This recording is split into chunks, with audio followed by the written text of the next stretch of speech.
You have a place in my heart. I will spend the rest of my days just loving you. With you, the search for true love has ended. You are my special Valentine. There's a brand 2007. 2007. Now people for copper flag bearer of Ghana League. And I'm a caba could be money din. Why ye banaka CB. The search is over. The search is over. The search is over. The leader is here. The leader is here. Yes. And you're saying also the search is over. With you, the search for love is over. Wow. Nah. Okay, I just see. And the Frebakuno. Come just see, you know. I've been searching for. Enti odobe kunipa. True love.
say a baby by a sign electricity and huma with him. Ama no ma basis so. And to protect no man feet from electricity, from the from creation.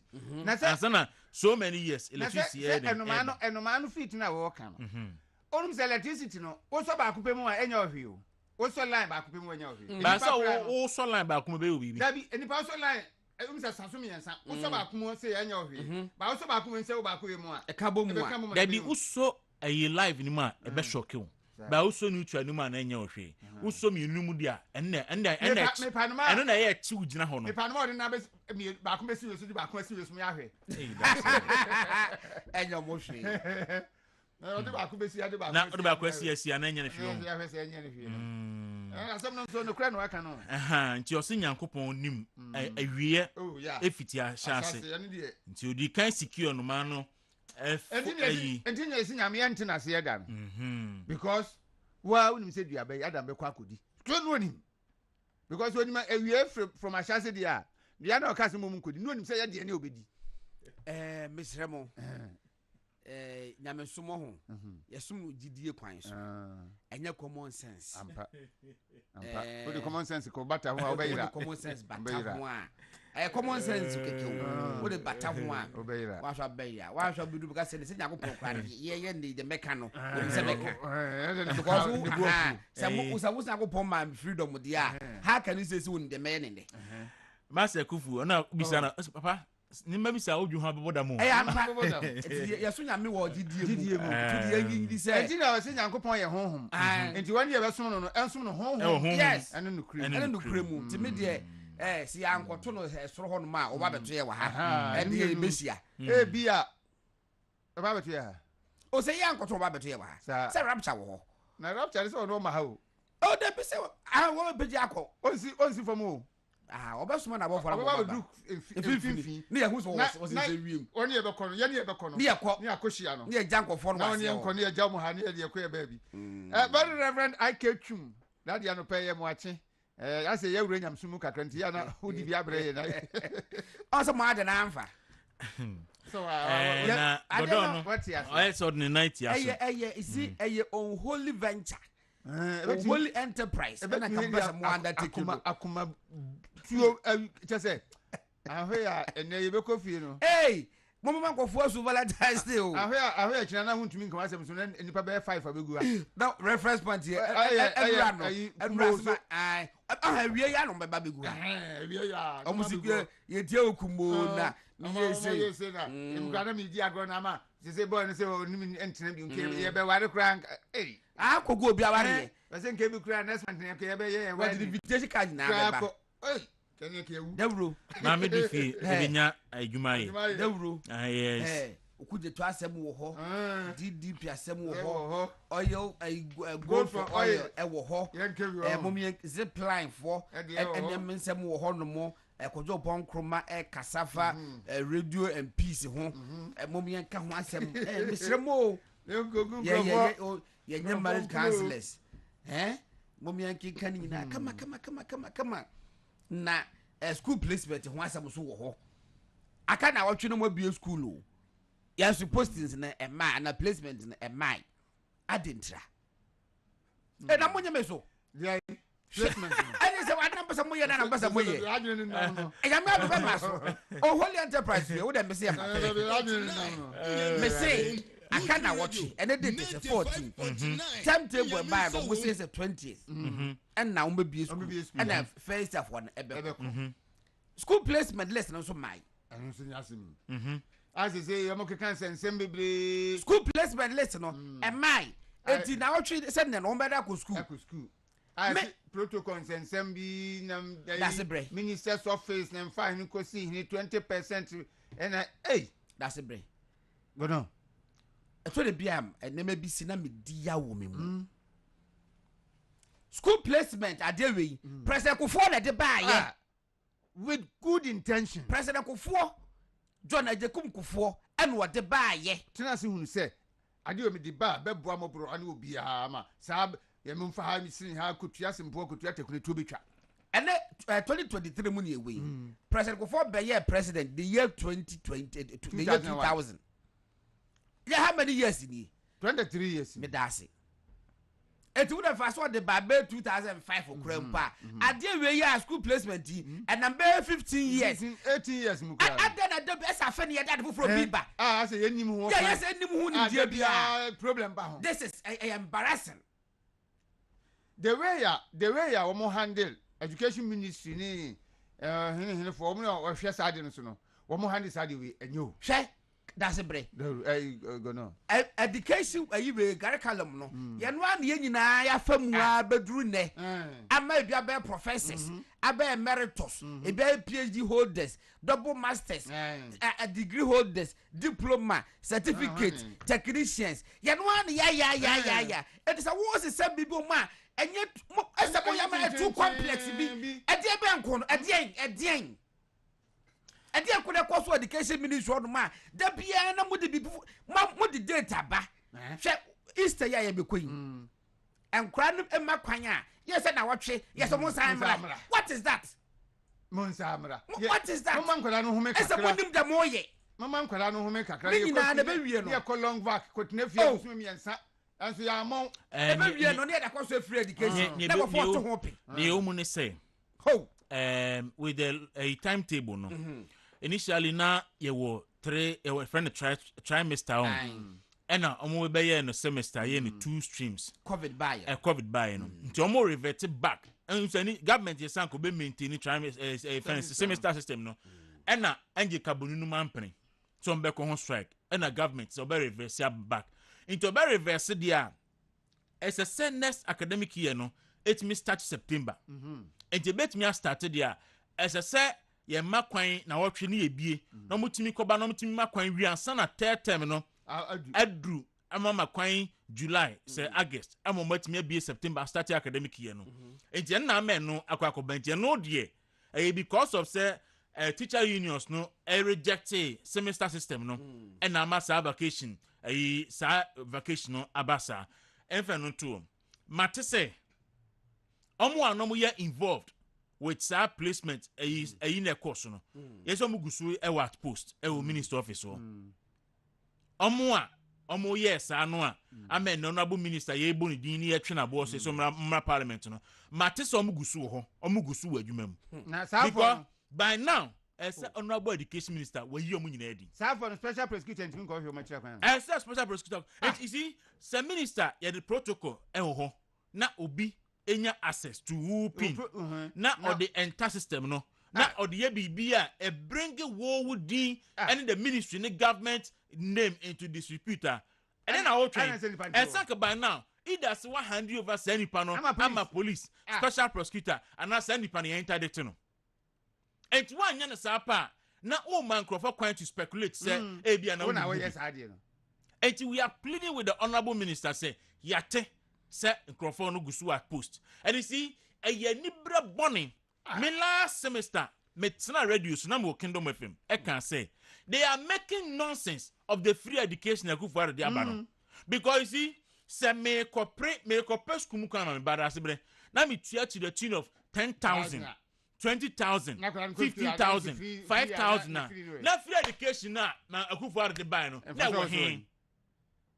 Mo ya ni bribri for sa enipa ye ni bre emroso pesi epom ho anya en se minister an ma ya ntwem so aba an twem aso a ombekọ so aye sa me say ni enim krofo a omobodo nkomi o ha no bi afro chale onu obi a ope school kwan me obi ho slot ho o slot ho o translate me obi ho what you say so school bi a person ni ko bi a ye ni beko because I the former president so adodo na so nya de obo former president ko for the way the buy say the na headmasters ni headmasters ni ye no o mejai and a free school have a share more office enti wa no so so ya PP ni a na mampani akufa the free education aba na so tio na uji obi 10,000 so the be ko school a you have made nonsense of the free education policy.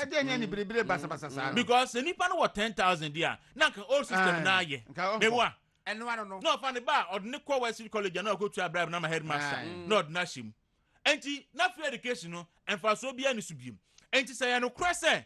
Omo ya involved no. Omo gusu at post there. honorable education minister honorable yaw ose adutum onka ho omi ehunu se onka ho wontwe sa afọ na so ye gu enu ase o onka ho honorable ose yaw adutum because enim say onka ho but e ma omo ni eni di ngwa badusem enka se onim so onka ho and dey unim ye be susu so onka ho ana godo me boa me de minimum unim se unim yesu se onka benefit of the doubt enti onye bibi mi ehunu se ampa onka ho the office no so bubo na office ni din o ese na me catch you yes wo go office wo eni ba mi enu na wo access to sound system no e ono any director general ba kokko professor Bukamanko any ono akọ committee na any akọka say on the enyo ono na nipo enter system ni enter to minister no FNS source say ne ho what I say enti se minister wan sanction dia eba yi ni nyina boaboa no dache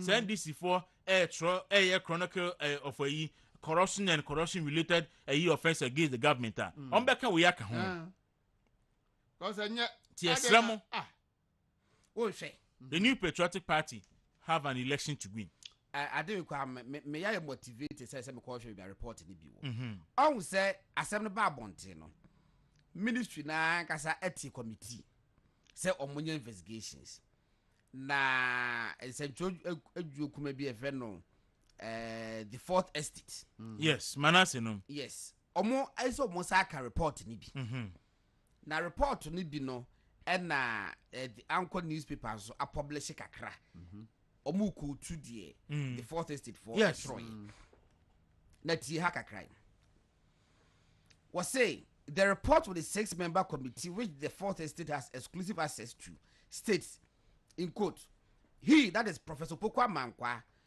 cited an example in one of the cases that was reported that an amount of 7,000 Ghana cedis had been charged to place someone at Wesley Girls or at Water School.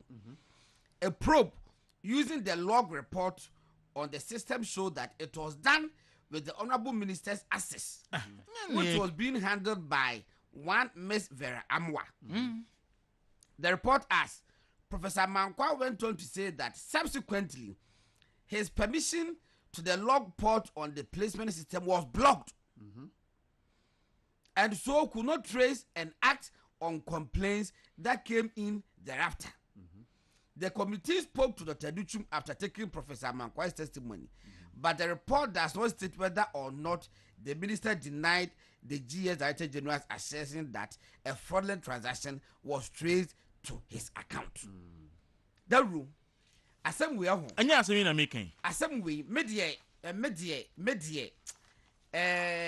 mesre chief of staff and na no ye kan wa ha say ebra na the friend say education minister no a deputy education minister no that's a bre na see the papa no enkofo kan ho asem padi ho dance pa wo eman mu no ye ka se ye mark na that time na what when nya na go benya be 85 and 90 and then say Honorable Aduchum e benya 55 wa obebre obenya below 50 benya below average. Yeah, we are talking about public perception. Yes.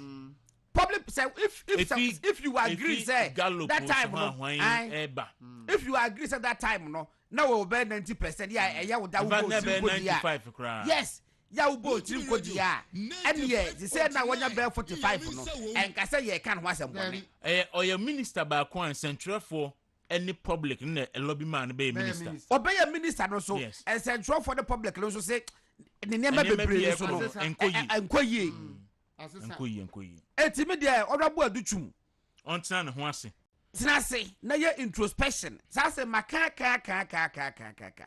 tambia no ka say wo to ba bi California eno mampanyi ba ho no wote de wo ye edwo say Bragana ne beboa busa wo ho say boa wo boa sei no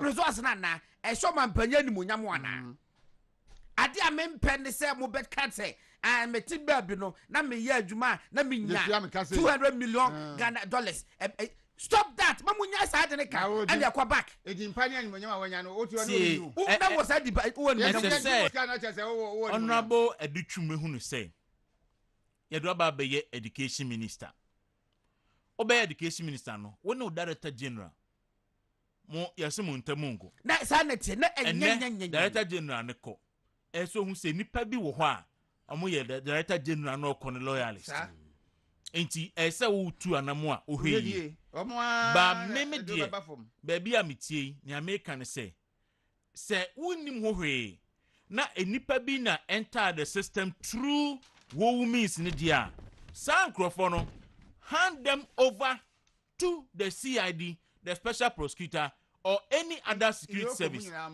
And yes, na ye interdict you ni enyi omadi. But what we are hearing say omugusu at post ni dear. Go on. As a minister no should come again. Because free school placement me particular about it. Go on. You mo bi one ma ye wie as a GSS before say request ni ye bre pa wo. Ye bre ansan. Nti na me ye advocate say free senior high school education. Me see ye be kono 1 week. Say double track no. E be in 10 tracks. Ni ye ko 1 week bia no obi be ko bia me support. Because me wie school me papa ye kwani. Me wie school me ne me papa fu a ye do e pa godon anse na yetimi ko SS no.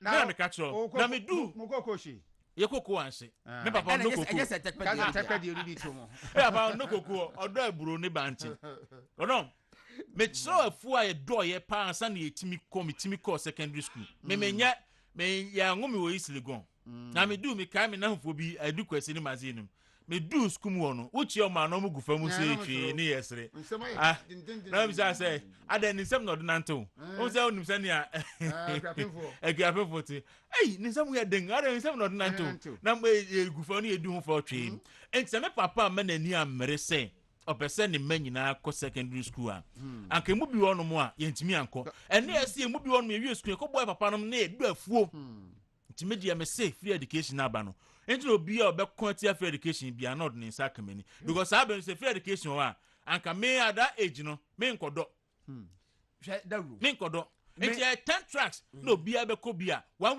week obi a banko bi because Ghana for isika na enyina isika yenti meska for manko school na hia for man traffic na bia ya hia for na sika for gusu ya sika for enye papa na sam na nim fifira nka mente a Dawuro adase de ni de kama enema bi e mankofo timi to free education ho pe no ebi na ye kan ebi no dodo na free education ministry for no nema omo ye ministry wa aja se boys ne gas na so ma be go no wo mo na di sanse mu no na no so akofa nsem bebre di aba ena ye se aduane ni ho hwe anya se bibia meka ofidie so mesa ka biem se ne ma ekoso ya ma me ya je di se mampani ekufo adu anya napo ewa education ministry anka wentimi anye free education se makanda anka wentimi anye because na po ho na aduane short na problem we ni ho na aduane short ofiri ho na ensem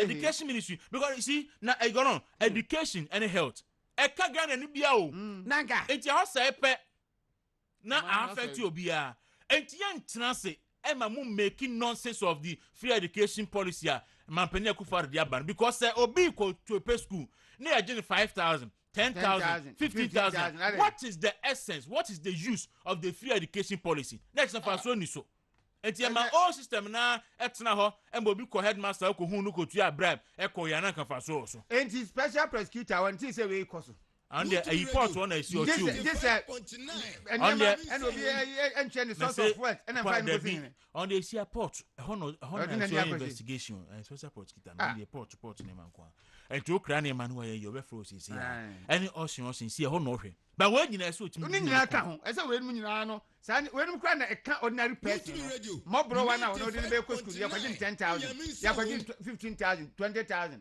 special prosecutor hono ese o do ani hwe yero se adutwum unim se epewasem pa and yemu bi on ma okay me wo kingdom no interview yemu bi on ma openly ne ye call se yema me education minister obaye policies ne structure de gu on de na moda bia kweka especially with sikasem ho no gu animu ase gu animu ase ti papa wago ho no mu di gu abodwuse mu so bi ne bokro no se wa panipa no ho ntoma ne hu no na wa hwe yi a ebe kwa ba be kan wankasa godon me dey mewi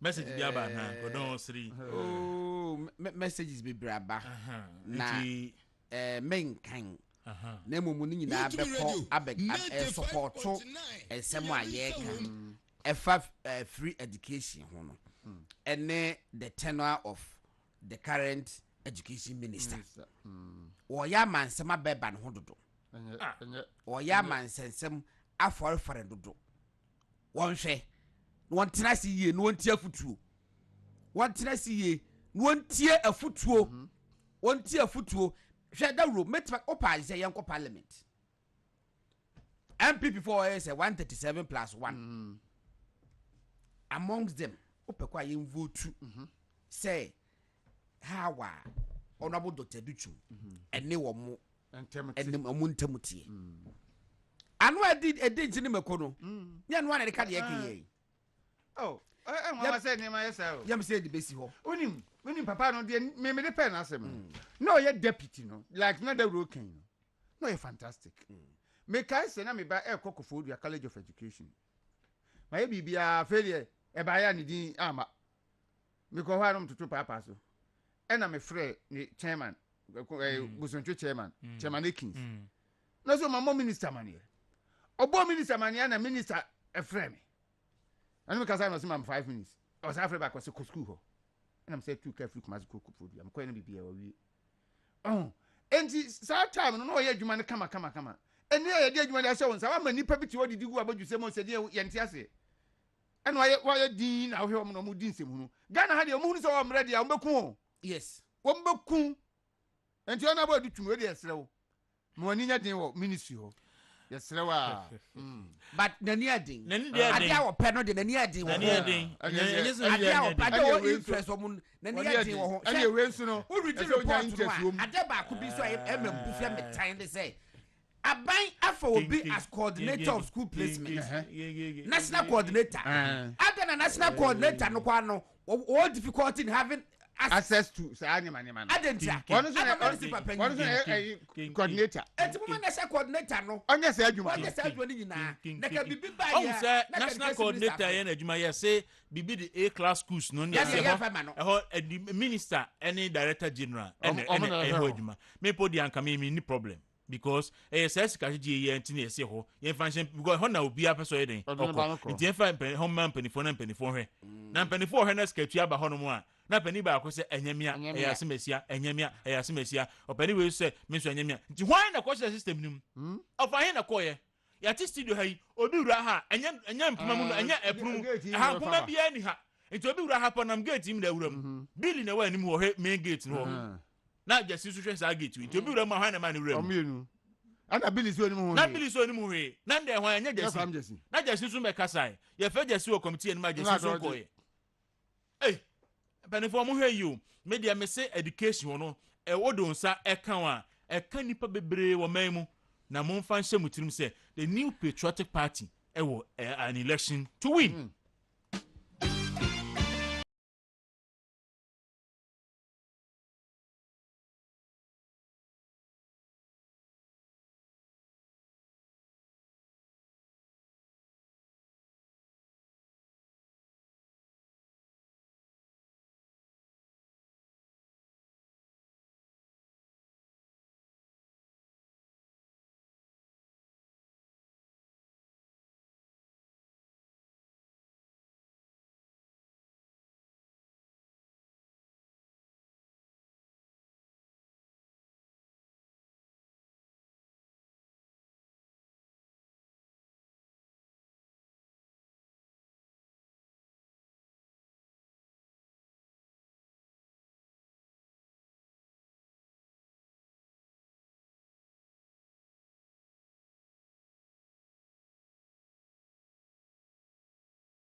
no. Me maka, Mrs. Gordon, me nya free education and come mamre.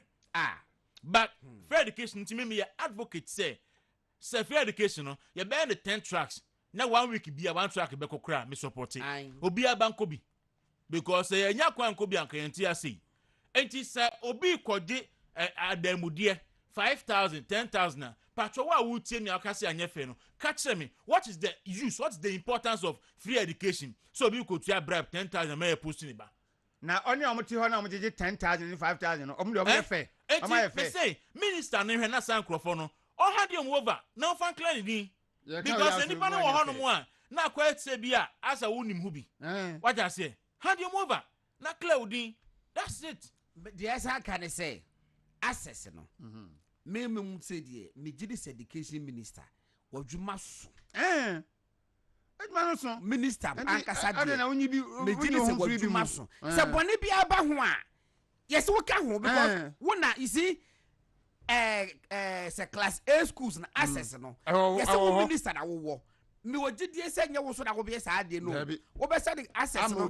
Ama office for me bienu bi a wo transfer for munye. Bibi ko ba mu a you have the access. Enya wo nipa mienu na ada mom no wo di ne yebo. Say yebo wudin. How do you come and explicate yourself? How? Wo you free ma enye ye. Eti access kwa ma nyi bi. What you say? From national coordinator no. Be wo mu ana opese.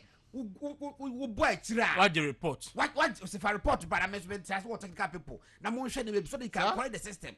But one kasa no we ye, na we ye. Coordinators mini class A access. Obuga wan kwa say many minister na wo. Me de me fo bi anhye mu ne edi se mu ni free minister o. Me kan ho asem ye yi me afrim. Ye yi me afrim. Ye yi me afrim. Enti me pesa me hwehwa me hu. Enu asem ne ye kan. Asante pa cho fakrata na to so na a domestic ho exchange no ho asem asi.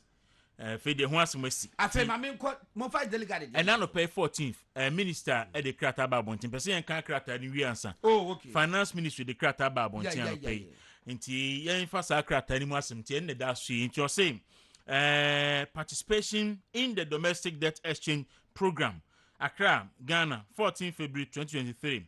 The government domestic debt exchange program, DDEP, closed on Friday, 10 February 2023, with over 80% participation of eligible bonds. The government want to thank the people of Ghana for their forbearance and support throughout these difficult times.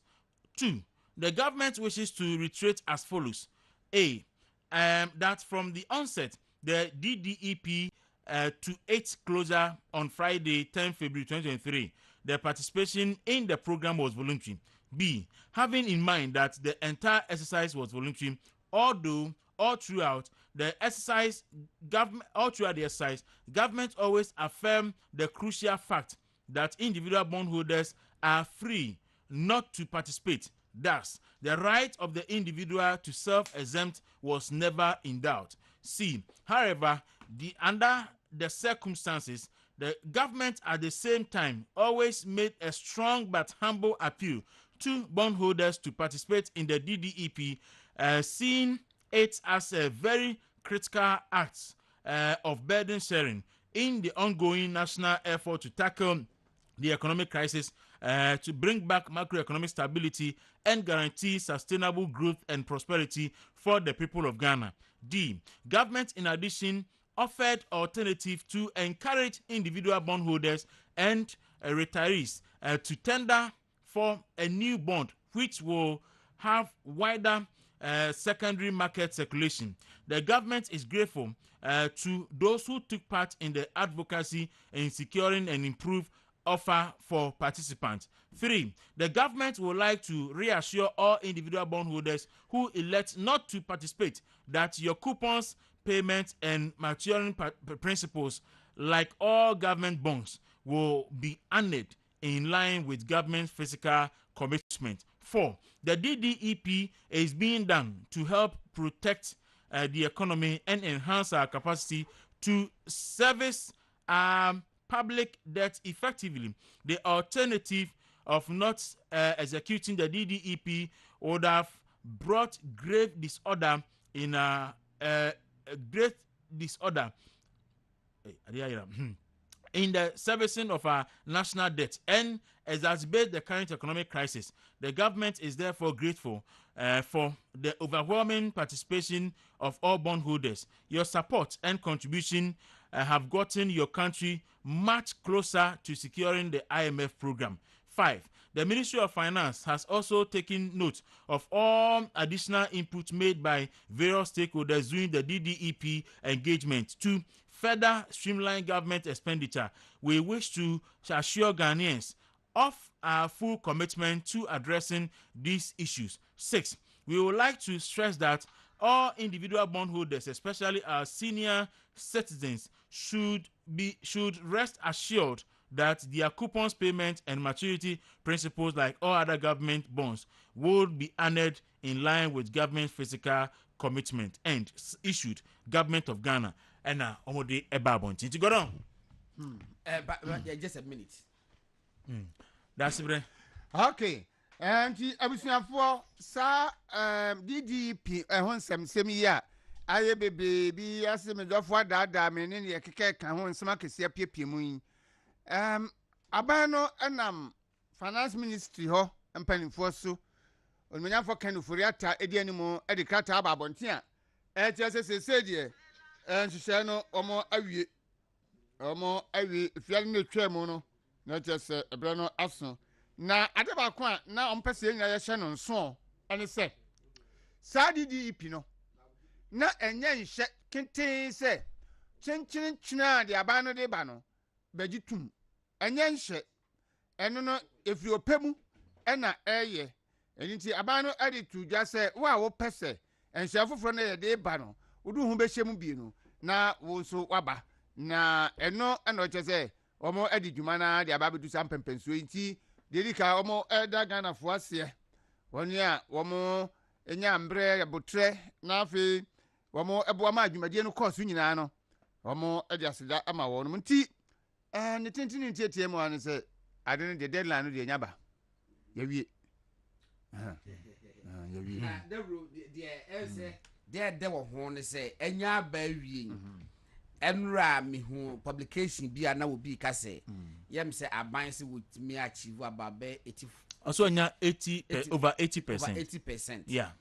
Encourage. And to say no crash abenya 80% dia etim say you satisfy threshold no be requirement ni na. In fact, you are satisfied. I know or say according to this, or say I closer to achieving getting closer to an IMF bailout. Yes. And what it also I can say here some exemptions from our external external credit. Major one China. China na say be difficult kakra so yenye no we peden say IMF no be atru. So man ye difficult sir. On both sides. The more I didn't channel. Now man ye so far. Papa. The more I didn't channel.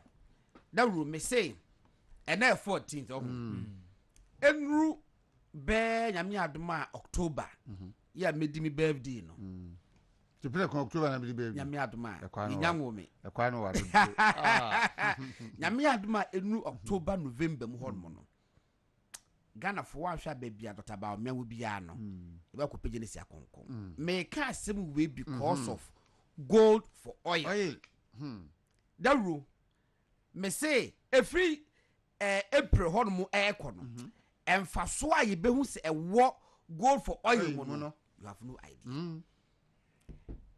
IMF kwa ye kono de eye critical because eye crucial at Ghana economy say no virtually at the IC it is yamu jaduru yamu jankasa Mr. Kusibo have say eduru adura fam pieto breme aw wa wuti nkofa pieto ya bi aduru no eti de asie ye bia na ebeti makwaje IMF de ma ne tentem yankoye ne yangunye ne tentem yankoye ne yangunye ne tentem match twam na se ntimi assess IMF sika no a ibinya problem enti ese finance minister ne ne penifo hunu sem afedie omoye so mbe kofam ne nipa dinkita ho no nipa ne bia nya opepa e de akọ ide ne so and ese central government esua bibi e di free sa de we mu e-levy eto yen omo ensua bibi a DDEP nso aba they should learn something from this omo the policy ba omo nya engagement omo nya consultation omo nyi nipa adwen sa na nipa godon yeti ye eto da bia the mere fact say obi kai okeke no udi nkomo no e ma resume bi se nipa ndi obuo ma enti so hia bibi kura no ni bi kura eto da bia woni bi so kope e de bre no e de bre nipa no me say hwe meti we more than 3 years 4-5 years ago eto da bia kwesi ada we me ne ntemu nkomo ba meka no ha the robot ma kwesi bi anopa bo bia be 11 na chema wontumi afre me wọ́n mi di nkùmọ̀ ọ̀bùsà sẹ́ mi wọ́n ti sẹ́ kẹ̀kẹ́. kẹ̀kẹ́ o. ẹ fẹ́ o nípa ntí yẹ sẹ́ huriyẹ ọ̀ọ́ká o náà o. n'ohu mọ́mọ́ yẹ mú nípa pọ́lísì bíyà àbáyé de bẹ́bẹ́ bíyà nọ ẹ̀nsọ́sọ̀sọ̀ àṣọ ẹ̀yẹ pápá o ẹ̀yẹ bọ̀nyẹ o ẹ̀wọ̀ nípa so. nípa ló sọ dẹ̀ máa bẹ ní àpòsísì. nípa ní jí pinni a etu o wedi amu mi enye ne moa ye enye da bia na odi bibi ba ji se wotwe san ebe pa ho chew na wotwe san ebe pa ho chew enye da bia na wotwe san ya ka se we listening government da bi bi sa we no wotwe san ya me listening government oboa we say ya contest waters I dey say be test waters dan say so test waters sa and ni engagement no and ni engagement we engage ni pa no na hu so da bi ade no wo mo empe dia metre ma mo ntia se dia ene mo yantin sa ya no I say happy birthday to I hope say Lilia Jason and Nana Ama Achiampon from your mommy and your daddy Mrs. Achiampon of East Legon otin ena ka say see today there you people have finished my uncle the education minister otin otin minchia mumi no na wo se chawe don fa be wansa so na pato mo fa Ghanaian Observer the Democrat and to my na me invade bi nkyerem mo fa Ghanaian Observer the Democrat and to good morning Dawuro and Gordon. I'm watching you live from Achimota. In fact, you guys will bring trouble. Or a message na ke na anya no. Yakopon di. So go I say with him. By see me no me gusua Friday. Me dwena home because anya san so na ma da tie for because messages are ban so do. Ebi obi pana from. Nti bi say anke yam fan ko Friday. Debi. Friday dey ja. Etwa yam kura na weekend na ya dem Friday. Odu Friday anu aka cho se Thursday ni so atwam. Oh. We dey message. We dey start kwa make ase we dey fa ko fia. Friday dey. Na ni so biri no okotwa kakra no dey abeda. O dey me anwene ho ni ehwade.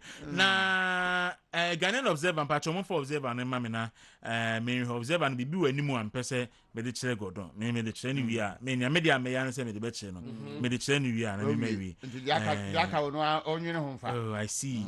Oh. Na nya ma. I see. Akwa mi tiri se mu du kakra o.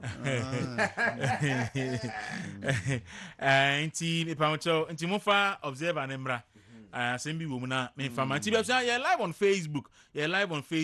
Movement TV on Facebook, Movement TV on YouTube and Dawuro enso kwa on sabeka na oni yen ache o message bia wo bia asante Observer no ache patro fabra ene ye Valsday na yenso yen hwa ade nti ene godon hwan na ade no bepi. Oh, said the minimum wife na ben. On wife bepi on. And I'm a pontem. That's where on way. Maybe me obi a be bepi ne. Into ye. Minimum wife bepi. We are sure say unfo bia oni obi unfo bia enko ba bia. Na me ankasa kra no me car no kra mkonya accident me. Na dem dey akopie. Na dem ai Valentine sika. Etimi. Ayo ka say sika dey na me fancy dan. Vazi sika. Ana okay ha no ba me nya adamfo bi a me ne bepi. No so ye dey back. Ji say bi a edwuma ha fo na bi. Me nkwala ya me no mo ni su ye bi na bi a me bepi. Mo ko ja mo fa fo kum kakra. Sa. Mo ko joju.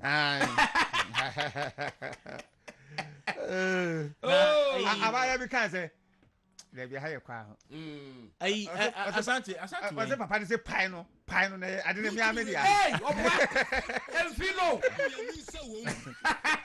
But I know o je o ka say pie no. But say why ya dey papa no. That you has was pie no I didn't me amedia. Papa you na we say jawo. Nema koso. Nema koso papa.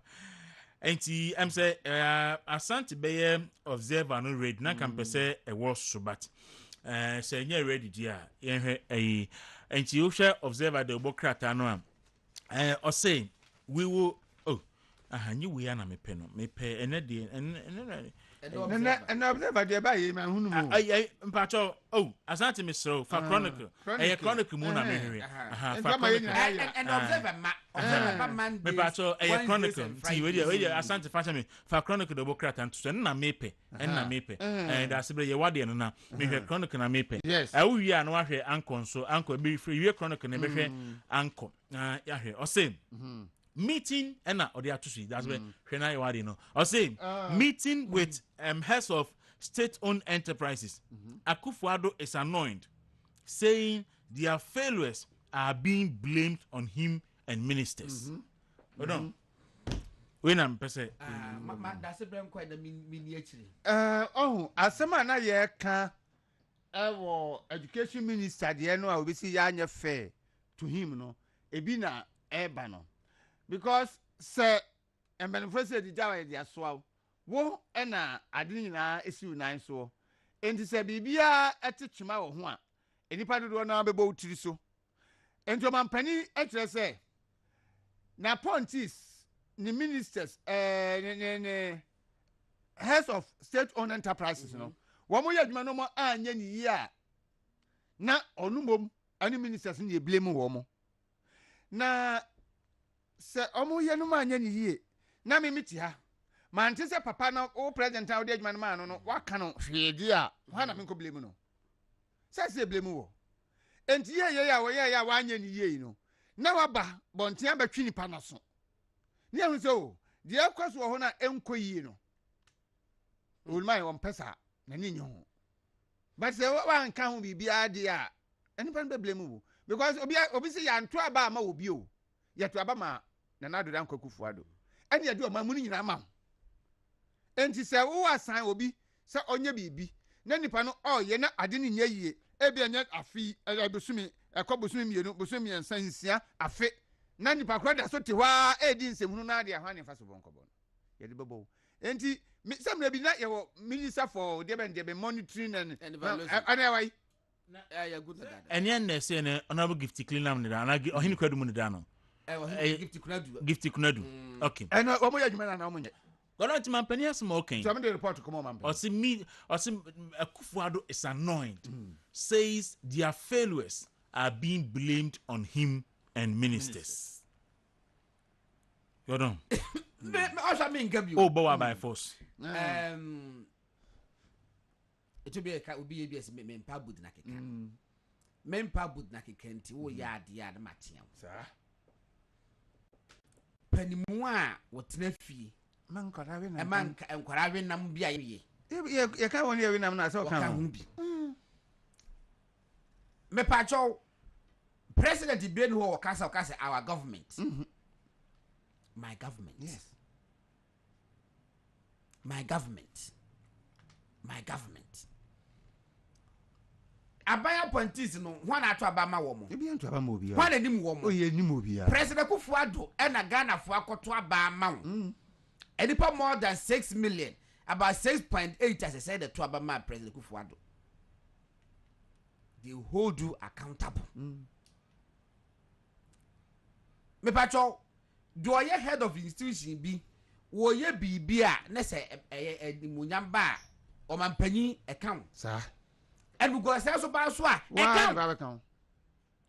O mampani ntimi nkan che ye say ne mpani for what de ni tumi ama wo mo so munya adwo baby no wo mo ho modin wonim eto mampani mesre me man ko hobi ɛna waso wankasa wubu afu but bi a se de wusika saaye no ɛna paper no hunu se wubu afu ɔmanpanyin sɛ wubu afu ampa de a wo bibia obetimi de aye ama akoma to woyam woni wo mo de dance institutions ya no muni apam bia ɔmanpanyin woni mo ja apam bia na kase yetwa mo enye blood covenant bia ni ba bia ɔmanpanyin me so ɔmanpanyin be kasa se ya ade a mempe ni se wo complain ese wo na wo to the book of lamentations and I will lament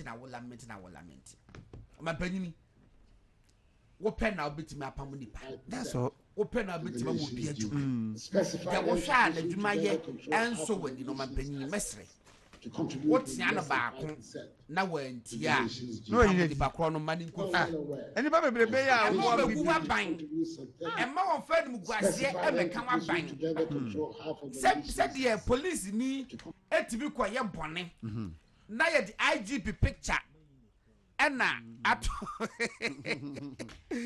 police ni e ko di bone wo kroketu abim ye di IGP picture ena eto abonten say ade ada say na dem dasebere manage ho manage ho yeah ni say afama kai anopa no na cappuccino tia na onye ni na memedi we no ma no ene say obi e ka ha yakopon de adwe no say me hu say adwe wo etim no nya hu hip hop babel for na say yakopon mo kasa e basa anya no yakopon amusta babel nyakwa godo me pese etie mampani kasa no hwese mampani ni buafu ampa na na pese ye hu adwuma nti yenko tie mampani hwese na ne buafu ampa na together control half of the nation's assets to contribute less than 5% to the nation's GDP.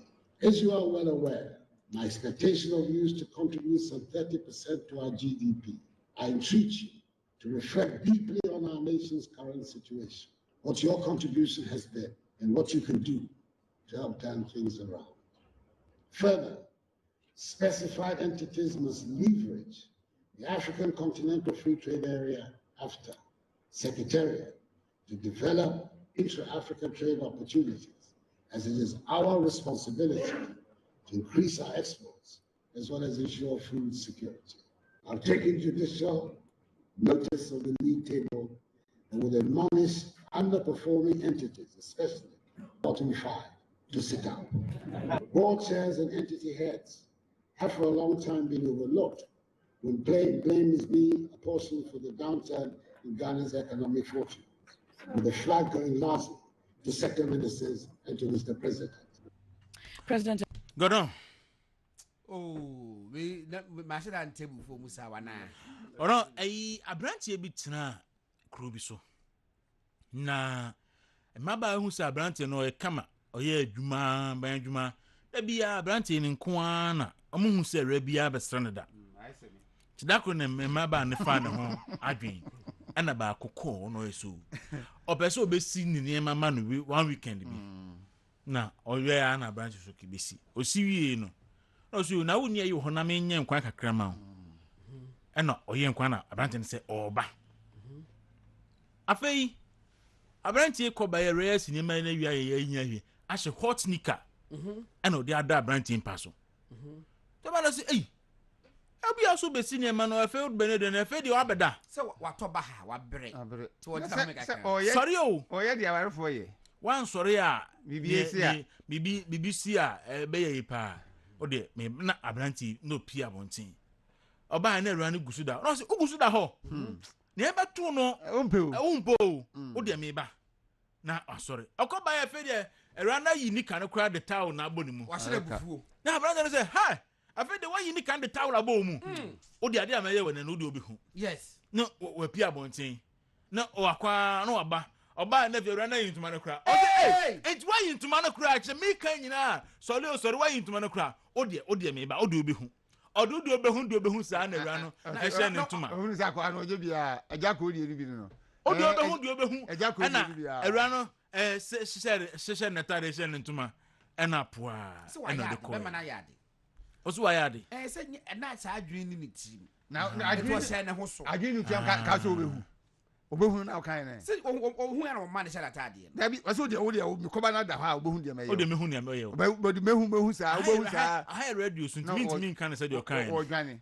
Enye sa high radio so a anka me kan do kan na anka obehu say anka be Me dey support to Ben. That right. Say and sorry o. One sorry na me kwa bonti ba na ogusu da ho sa.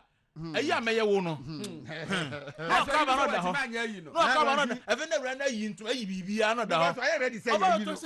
Eti so unko e ogusu da ho. Dem kan yi. Me kan nyina chugusu da ho. O de me ba o de behu na ameyo. Go no. Ayi na no kodua ho kan. President obehu ni abaye mo. Na president no aka obehu ni abaye mo. Na still. Afede mugu president ni mase, mugu minister ni mase. Mu dem behu ni abaye mo. Na woni nam ho. 7 years ni. Obehu ni abaye mo.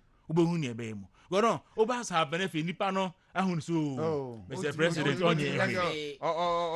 Onye ehwe. Na hwe na mkoye idea NDC for country Rollins bi. Enti senema paninu akan no obere shafo a omonkai enti nkai bo no adoso okoye ya wo se bottom 5 no mawe na monkomodin munkofie afoforo ma meyeju eni ba biregu ho na obi ofe no obi ada no so ye mesra se obi elkuta babra on pe quotation ma me ekwan bi wo ho a etiri woni pani so yenso na wiye ye no yiwu okwan ma hu se Joma Hama twa bibia to chronicle ni chronicle say ai chronicle ni enwie ya sa tan famra chapter 7 verse 7 good etiram so mompe agimaye no ekwan bi wo ho a etiri woni pani so yenso na wiye ye no eyiwu okwan Joma Hama say his wise counsel on the economy of Mahama. My wise counsel on economy was ignored. Wo na ubu ni say o sa counsel ni wise. No, see, that's be. Say esi ho ba kwan a. Abobi awura bi. Abobi awura. And 24 say o kan so timu a. And a matro kaka. And a matro kaka. Good. So what I say. Enti baabi a ye duru yi. Say enime mo ayede. En kwan so ju a. Anu sin se bi. What does it? Now Joma Hama de wise counsel. Enti ebe economy dia anka Joma Hama wise counsel fa ho ben. Away. Ye pe woni ma wise counsel economy. Joma Hama o kan fa ho ben. Aba. Wona wo wasma wo kan na hunu oni su say wise. Ebia eduru mi manim ha. Me ye ntise de okoje trouble akwa ye. Belief no papers no de man no. Be butu na to atwene baabi. Enti mama ha ya no pay. Yesra o Joma Hama. So wo wise counsel bi a anka wutumi ye bibi. Yes, Joma Hama eka was saying omu si sugar factory no your friend is a commander omu si commander sugar factory na asay omu ye commander sugar factory ni ye no omu yo ma so mu si factory ni wie no ma dua hwede no mu wie a omu dua hwede no asmo kan ho ne say mo ka se masay mo ka se timi na masi makase mi ye factory a menwene raw materials. Oui. Eti na mabusa say enti ugidi say wo si factory awie asa na akodi ahwede akwaso akodi ahwede no eye ade a wadwe hu ye pa yeah wo just say a wise decision no and he is insisting on they said that is a wise decision wo Joma Hama wo ni mo ho a eka usira pro ma no komo a na mo sa ho Joma Hama pa Joma Hama so obi abon tell kasa ya na on trans nyene de kan ho na ebe economy ho nsem a wise counsel for Joma Hama obeka sa so onwira so obeka no ho ofiti ya no aka to a just like that bi se no ana maka cho da se brain se osun etofemu a abobi abon bi osun nya atofemu a pe abobi abon bi nti ene osun na da fami ene se Joma Hama ni se gu ne bui okeke bi chire osun ni meanwhile wo bre so Joma Hama and from a mo yanka bi anhyem enso o ma economy etete se kontibi was ignored o ma economy etete se kontibi oja se enene de ofo se na isi sabi mpeduasa yesi adunkole ebi fe no kwaku ebi fe no monkey kwaku fe no adre o de opa ye ne sen senata ade a decorated monkey oye monkey a decorated monkey is still a monkey abo apreku o ye ne sen dware na bon powder sen u ja no apakoda na techem oni bibi foforo bi adema me da say enti eno ye wie e pa cho fa the anchor the bokrata to so na asem bi wa animu a me pe chronicle na so chronicle de I say ya no de ayiba Bible verse e bi eto asem we e be fa chronicle be fa ABC na asem no pesa me kinkan otin we yin me nye yi o de me bana mahwe ayi we hefa kra na kan pesa me kinkan ayi no da se bro no kan kama me ba na ka wakan show na ka wakan ni hwimu na odi ba bro focusem na me nye ni sei enti chronicle say Psalm 37 verse 8 refrain from anger and turn from wrath. Do not fret. It leads to only evil. And she says, "Man, penny buff." Psalm 37 verse 8. Verse 8. Mummy enti asemo a oho no mo. O say, my bufu ntwa. Na jai bobone ye. Enha wo ho. Na ebewie bone nko. The president esima obufu ntwa. Abufo de ye. Say Bible kra ka say mu bumfu ba mo nye bone. Yes. The bufo do. Say Yesu kra ba ni bufu ye. Cho bi kwa ma. Nkonkutwa ma wa ya so dem. Tie bufu de ye. But ubufu ne se wa anya hwe. Dia na wa anya hwe. Obufu kra be sa ai bone ama wo. Abufu de ubufu a no take decision action ha na ama wakoma na to fom na atene obi. Na so obufu ne na kasa sa wo de wan so de ankwa me ba de meye wo no unim no be ko no ba no da ho wan so de ankwa sa de wo ye hwe wan we ye po de me ba wetu o wunti otin o say verse the question be say answer godo betimi ama no de ama no o ye be me on fa asafoforo bi mra okay for the garden to the anchor no and am pese e hwansa na yakọ ye nimti ayi asante for anchor ne bra e movement in the morning jumade mo messages ne mo famra ne amode ba kan ne de me gusu me pabo asiso na godo ye se na obetiem ye hwe ye nya pon ye o de ye hwe o de ye hwe ye nya pon ye sorry ani ya pon ye nya hwe o de mo na so ma sorry o sorry ade ya pon o so sorry enti o de ye hwe pacho the anchor the workrata o say NPP forces sabotaging my work. Regional minister reveals, says our people claim I've become too powerful, so my wings are being crippled or clipped. Okay, that was the correct one. And the Accra Commando for the 20. Now, say MPP forces sabotaging my work. Regional minister reveals, says our people claim I've become too powerful, so my wings should be clipped. Go down. Greater Accra Regional Minister. That is a very Greater Accra Regional Minister Henry Coty. And Walker said, "In your man, I said, I force what you did. I did. And in my war, you know. And I will not have to say, MPP for B war, Ghana has in the man, or much church in China name. And until now, the Jumano, hard drink, I can't want to me and get the S way, you know. For me, this is no news. Minister, I drink power with him. Yojuma. Or president authorization. There's a way, you know. Yeah. President Nankasana or no. The ministers be poor more much man for 8 in China name. President the CEO so twintwa na member akọ ayikwawu esu o say what the sort of fruit call be power as in anu dem support him no ogine ho anyi et minister there is a wo ye na wo gidi se beboa o man na gidi se beboa party de enmunyam beba party no na enkote vote so eto de bia ade bi apesa wo ye no wo gidi se beboa na so your times and seasons good ade bi we a politician eto wo ye bibia political outcome say political capital bi na te saying ebe political laws ana na so be papa bi afrim se beba na begu party ni ma se ma party hu nya akono de a ni se de be se no wajai jai wa nya enya hwe o ma no se say eno be ka na be ka se ba ko ni twintwa wa na mu dia minister ene ho de so sa hwe ni biem Omampanya kasa nkofo twintwa na nam. IGP nkofo twintwa na nam. Chief Justice nkofo twintwa na nam. Yanso yɛ tie nkofo twintwa na nam. Nkofo twintwa na nam. Nkofo metie se jesi oya no aye se na menkwa ha na tena se akwabia se wan eno na obi ka sa asem se bia na.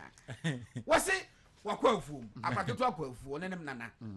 Wojina hanom a omu na ha se no na ye bedua de no begye se ya ba atodwe wo ho na kokko ni bewu okojina dua so a ye bebu dua wei which afa bebo befa bia na e ka no se na kwedo no to ni ese wadua sum na papa bua se kwabra na ade o se minya ba bi nyina baba fo monya ba bi nyina be gina bia okojina dua so aboyi ojina fo ma wo se wo se se ne ma dua ba ko eso no ma yunu wase o ja se so nyambo che ba bebu dua to fom. Ade abunya me buye no so no. Aya sa so. Na se ma abuna bra ya abuna bra ni su. Ayi apa is wo. And I say my lover now my enemy. Dawuro we dey nyama me na e kan sa. Nyama me ne kan. Baby. Maka story no nyama me no nye Friday no an kan sa. Na ja yen sem twerefo yi di ebe ma nipa ani akọ ho akọhwe na ya kenkan and watch de.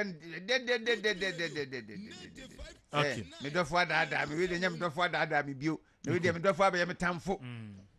Okay, mo for ABC na wadan for da ABC animu. Me hu so da obra. Yes say obi say wo so talk am obi. Me se me mpa. Onipa se me mpa by force me talk. Hey. Onipa no say for source of a fund I would defend the can fabra. Say common fund. Na say common fund ye the talk car che. Common fund na mon fan ko ye bibi no. Wo de ekoto car koje ani monyam. Na sa ye to car che.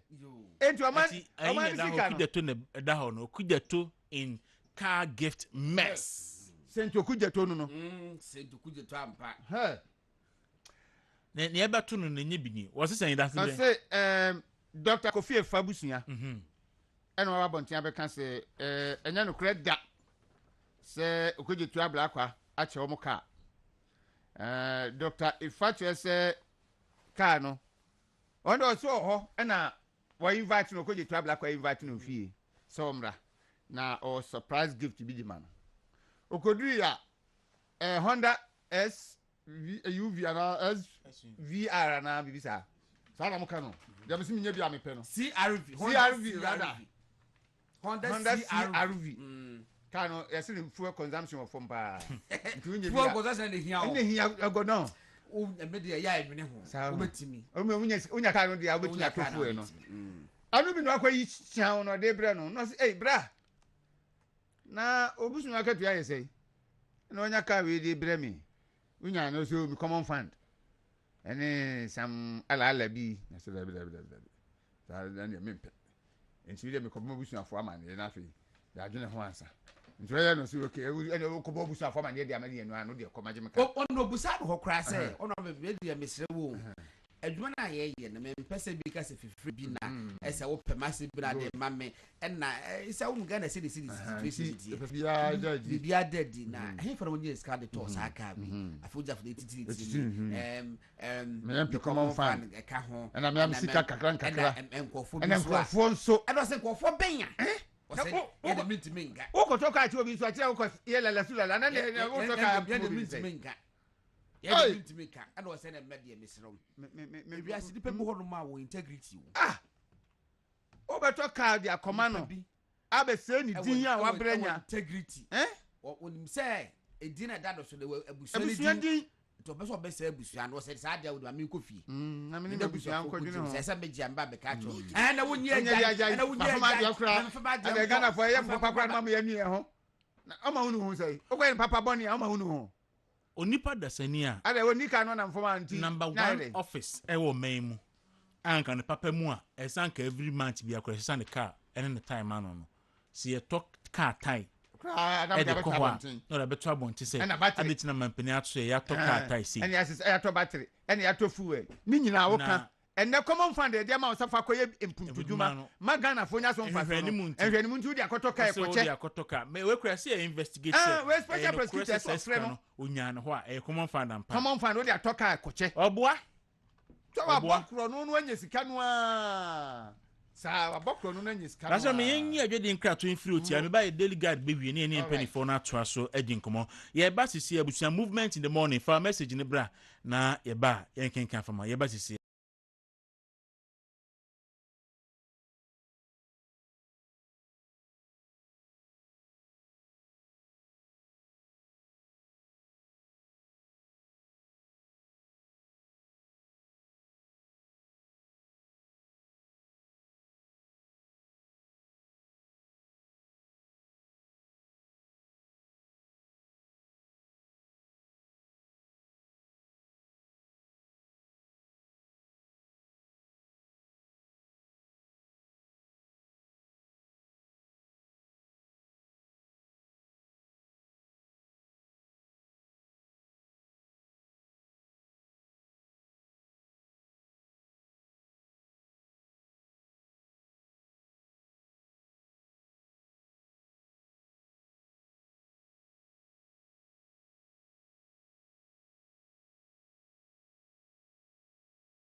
why a civil servant.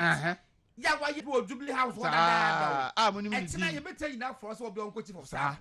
I said, take us one conquer. About media, me Godon Emma and how come my timpo.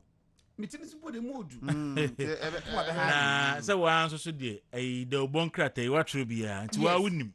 Yeah, winning was any amoyam. Yanutina make us and penny and you would be nearbo. And tea money how I may son of Pewa befa daily guy bia baby in Biano. Obehunu say and Tessania. Headline it's in. Maybe the any and my media. Yes, I any panel were a civil servant and were in a dream. And I couldn't dream. I couldn't dream as a citizen. And your office of the president in this year carried out his duty now, sir.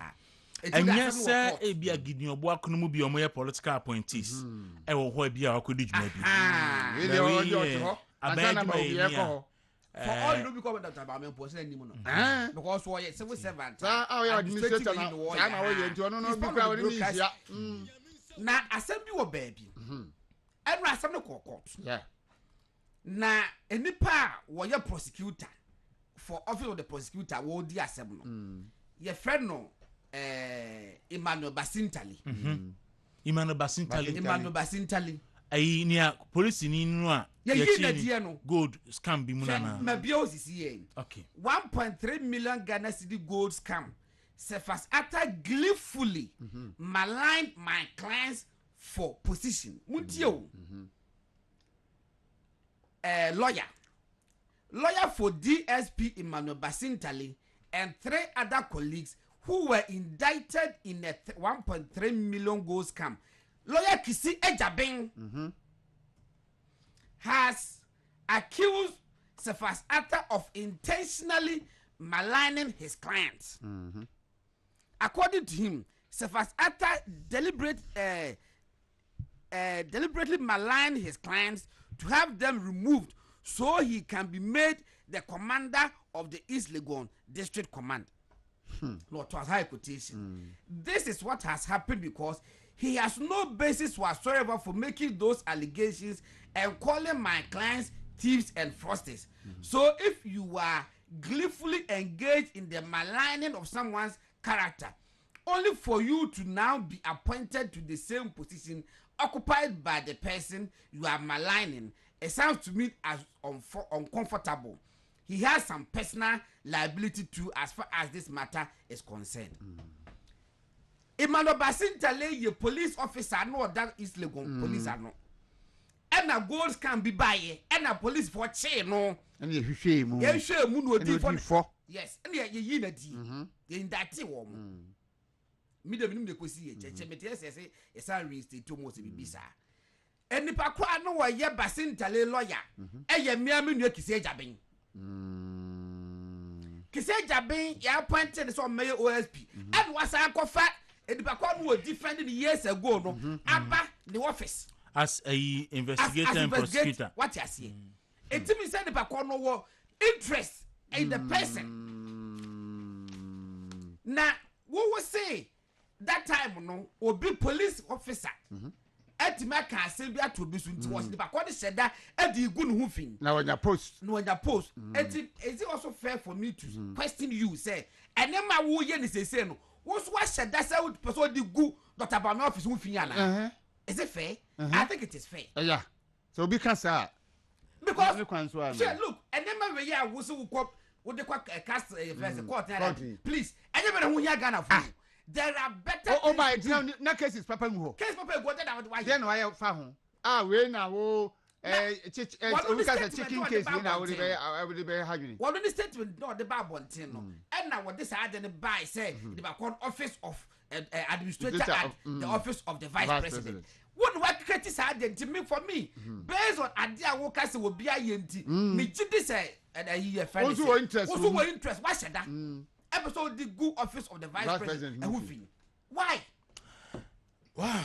What is your interest ben kwa na wo Basintale mu a wo da sa bedi wachi obi a police for pra na ono mo ti no mo apamo no afiri o mo nche no o wa sa ko fa na betina wo nchen me de ye careful kakra wo and then me bra wo ye no me I've known you for years you've been my friend and me bo ha legal issue me ntia me to be frɛ you are even prepared to even defend me on so many issues but this case so ye careful kakra no credit et sekra se udi se nsu ase a be piaba udi miaso a na se uyi unsa pe no kwen ba bontin enti ebegya mebre ene nkrabia ne aheni bisi benefo mamu namase monko na monko hwe ne a se da sebrepo de no my free on da sebre de ono nka ho enti godon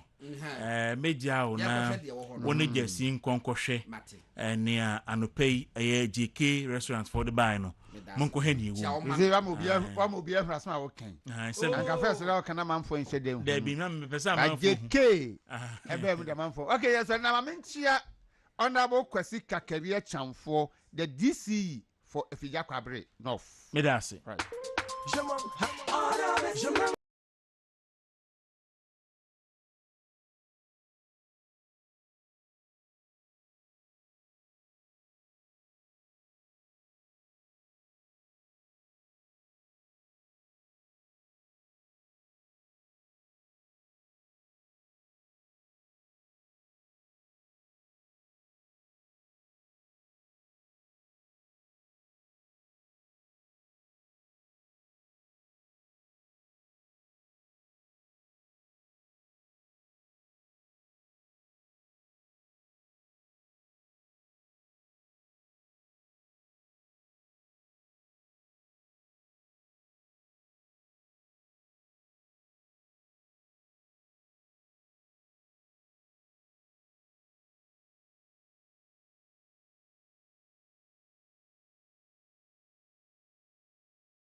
na bia koyi senior nyame adom ne on pai boy feel na feel bad me pesa be kasa bebre fear na ma feel okay me ko leave kakra okay so then ta o me no so that's how weekend na okukufu dia baby na isia de me ho because minim say weekend there me freko dia on beka say they rabbit fiti January me ko fiti December 15 men koko furudia me o di Christmas wo me o ha from December 15 o frame nko ade abi home ana wa mama nte won kan me o ha men ko baby a nti o frame nko ade abi home adenta boko de sini nyame adom adenta boko we de mefa akwanya yi so na machia obibi o wa adenta constituency na mama omo happy vows day me mpa bo say sa odona Christ ede sa odona nyame de mai in Christ intino sa odona ne ye ntina na ma ye bibia enkoyi na ya sitine mu so enye de say Ghana chocolate this is Ghana chocolate one. Yes. Okay. Last Sunday me share you lunch Martin wo ye bia so ni achimota na me say bia baby enso me hu I don't know way last Sunday won say ejuma no eson na at times obeko baby some of us will have to go and prepare and team no wo mu ahodo be meet maka say the operational team here be 7 all over the country into your team a call before we be un team of about 15 or beko baby ye call ekosiesi ho so I wasn't part of the very team a call say and I think the previous day ye ko yesu Suhum, I was part of that team. Yashishe was organization there. Oh yeah, and you say oh could be no beer dinechi, but ejuma no so.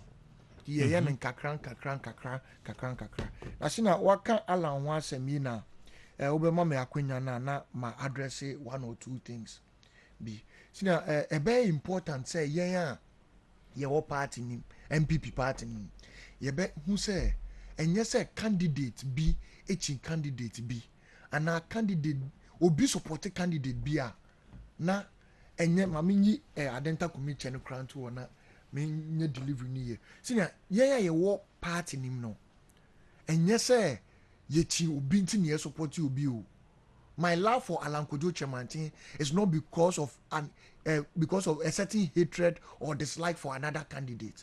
Senior, even Obiwa Nenkola Mukrano, Onim, dear ye do maybe shen sa obit by Sana Iriasmith. Enti Niema Yebeka about other candidates, no. Yen can say a party bako. I don't know, no honor, mammy be friend, me say. Na Alan Kojo Chemantin na head of economic management team and a young country no and I'm say oh ba asembe no kan sa no sani video bi mame o sani video mame no honorable Anodompre distinguished your friend is saying chief whip and allegations are now o making no but Anodompre nkasa sina asembe no kan Anodompre say Alan Chemantin was the chairman of the Economic Committee of Cabinet. Which one committee? Can say Economic Management Team. Cabinet, it was subcommittees. A report to cabinet. And he say, factually, or fact checking your kind there. One can Economic Management Team. Or say Economic Committee of Cabinet. Which economic committee do we have in cabinet? About are you part of cabinet? No, we should ask him. Is he part of cabinet? I am sure, meaning for sure, say there are committees in but cabinet. Is he part of cabinet? And we have just one economic management team, and that is the only management team cabinet works with.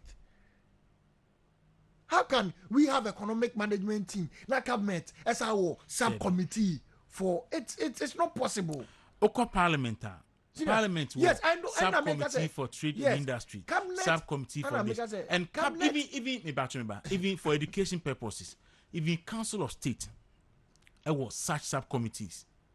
And the committee delegate issues as and when ever to the subcommittee. Reported to the Council of State. And we know meaning say meaning baby I will feedback. Cabinet committee you see, think about this logically.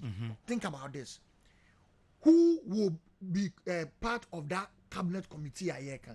The very people that were part of the cabinet committee, Alhaji Bawumia, Ebo Omudin, and now assistant dean from economic management team to economic committee. My say the economic management team different from cabinet.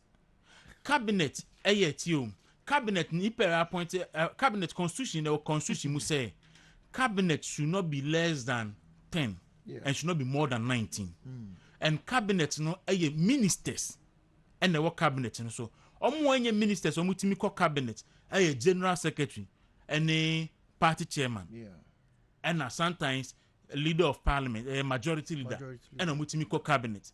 But economic management in the and creation of constitution and friend is saying convention over the years and with me FOB what in the call economic management team so providing self for say when him do a bit to me there also and none yes most of the times no vice president edano but so cabinet in the a president no and the ministers 19 maximum 19 that key ministries are not education mostly can health can trade can finance attorney general was it agric can any all those ministries no na aye 19 it is our ministry say one no there oko hono a almost so subcommittees or no more a year adwuma boa man pani but I know you're different from economic management team. Yes, but senior you see you cannot separate the economic management team from cabinet. That is what I'm also drawing your attention to. When you are talking about cabinet, you are talking about the your friend is saying, which organs of government? There are 3 organs of government. You have the executive. You have the executive, and you have the legislature, and you have the your friend judiciary. Is judiciary. So you ask yourself, say, economic management team, where does it fall under? Enti na me catch say economic management team no enye by law. Yes, Jonathan Satamos, yes, not only economic management team, which was chaired by the vice president. Now, our economic advisory committee, Atamos, nasa economic advisory committee, no one Dr. Mepeni di Wewukra, on and not chair. So John Mahama wasn't the chairman of the economic management team. And then I make us say, you see, that one by convention, by convention, and I make us say, with this our government, you know, the economic management team is an instrument of our executive cabinet. It is not separated from it. It's an instrument of it. Bonipa Bakwa or economic management team or no ni cabinet. Bonipa Bako. Wow, economic management team. Are you telling us we are wasting money doing economic management team and economic committee? This government will not waste money like that. No. I'm just telling you. No, you see. What is the essence of economic management team and economic committee? No, let's ask ourselves, what is the essence of it? What will be the essence of such two? What are they doing? Are we trying to say what Alhaji Bawumia was leading was not competent enough? No. What, you see? When you say, me my assembly my pain. Oko assembly ye wo subcommittees. E be by law. E be so ye ad hoc committees. Enti ad hoc ne de be a wo ha tourism ha na ya tourism committee account. But we say FNA, we say planning committee and ye ni de. Eno de by law say be be say ho. Sa na cabinet ai. Ba oko cabinet ne so a isan say issue bi timi ba. E be ana ifa finance ni trade ho. Enti ye wo a committee say oko parliament anytime issues about the major such legislative committee and as a parliament committee on constitution, legal and parliamentary affairs near their mom. No more kwako dealing with it. We are no more the report abre parliament nyina. Enti omo ye adwuma under parliament. Sana committees of council a cabinet and society. And even though 19 MPs ni ministers nyina. I'm not speculating no. I'm telling you on authority say there was no such committee. And on America, and I'm telling you on authority say cabinet only economic committee, economic management team. They don't have anything separate from that. Cabinet does not have anything separate from that. And just I am a cabinet secretary. How many times have they had meeting? Should I take it from you? Say I'm telling you, I'm telling you on authority. Because also so you're member of cabinet. My fact finding does not only come from. If you're a politician, you don't have to only ask one person. Say, is this true or it wasn't true? He is the person in question, so he's even the wrong person to ask. Say, is it true or it wasn't true? So I've done my fact finding, and that is the truth. Say, there was no committee. There was no committee on economic management aside the one that we have as economic management team. So I mean, the member of parliament was throwing dust in our eyes, and it's sad. I don't know what point he was trying. Yeah, see now, baby, I drew as a political party, you know. Let's not try and do me metana enka ura Bawumia asembia. It's not true, and just to score what political points for what? Me candidate in Crawford Peno. Etianya no na me de beka say a great minister. No, I will not do that. They all have their levels that they've attained in life. So we have to give that respect to that. And yes, we mean support you Michino. And I see that. And I never no, me, I think the issue I see, and it's it has to do with management of the economy. And it will be FOSO. Ebi Bawumia na ye council chairman of the economic management team which ye fa ho sombo nyina enfa mono. And that is what Emma obi sound on principle can say. If that is the case there, even offer economic management team no a wo ye refer to a noon body will be any na. Any person be pre president, almost all of them among members of the economic management team. Boache Jakun was once part of the economic management team. Alanche Martin on to so be resign, not a part of the economic management team. Dr. Koto Ewusefri, not also a part of the economic management team. It's the economic management team no led by Bawumia and manage the economy no man said yeah. Now say no na case then it means that all members of part of the economic management team no they have also no business coming out to say they can manage the economy because so almost a part of it. Baby, you say there's a saying said you also takrache no the heavy lies. I don't understand that's one. Senior, in 2001 as a 2002, President Kufuor say yebeko HIPIC. What you say? I say my okay. I'm not. You see, I'm just trying to raise another counter argument in Kufuor so at the back concerning what you are saying. In 2001 as a 2002, President Kufuor say yebeko HIPIC. Unum say even his own cabinet ministers said say they will not. They don't want to go for the HIPIC. But he stood on his ground. Uti or Safumafu statement, yeah. Then or see, the president says we are going for HIPIC. So, senior, when you are leading something, you always have the final say. Okay. I don't know master argument about UK for saying may share among more cabinet subcommittees into we say cabinet subcommittee on cost of living, cabinet subcommittee on justice, cabinet subcommittee on North Wales. And I'm sure say ABR specifically need for you, but a council of state for one now parliament. I'm not disputing the fact. I'm not disputing the fact some more subcommittees. But media, yes, I'm not. And I mentioned say subcommittee on economy, no, and a economic management team.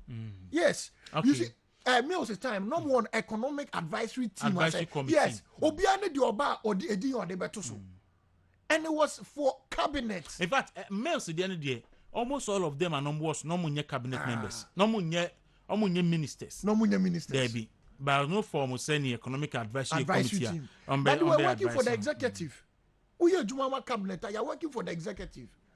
And who leads the executive? The president. The economic management team. And they can say, Dr. Laji Bawumiana, if he's working, he's working for the president.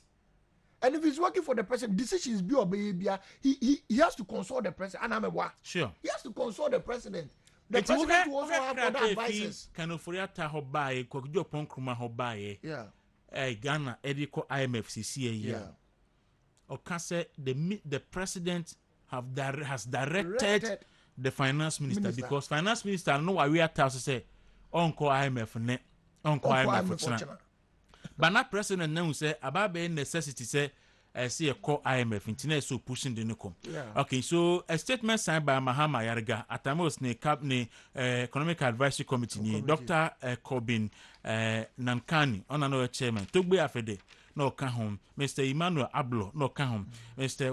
KY Amwa Dr. Cardinal Mills Professor NK Afo Mr. Alfredo Henekena Pakwesi Misata, Sabe no Governor Bank of Ghana, and Ishmael Jansen and Joe Hyde. Into they were not part of cabinet, they were not part of government, but former say economic advisory committee no mutunefu. Into Bia can say Najo Mama chairman of economic management team Obwa. At times they didn't have anything like economic management team.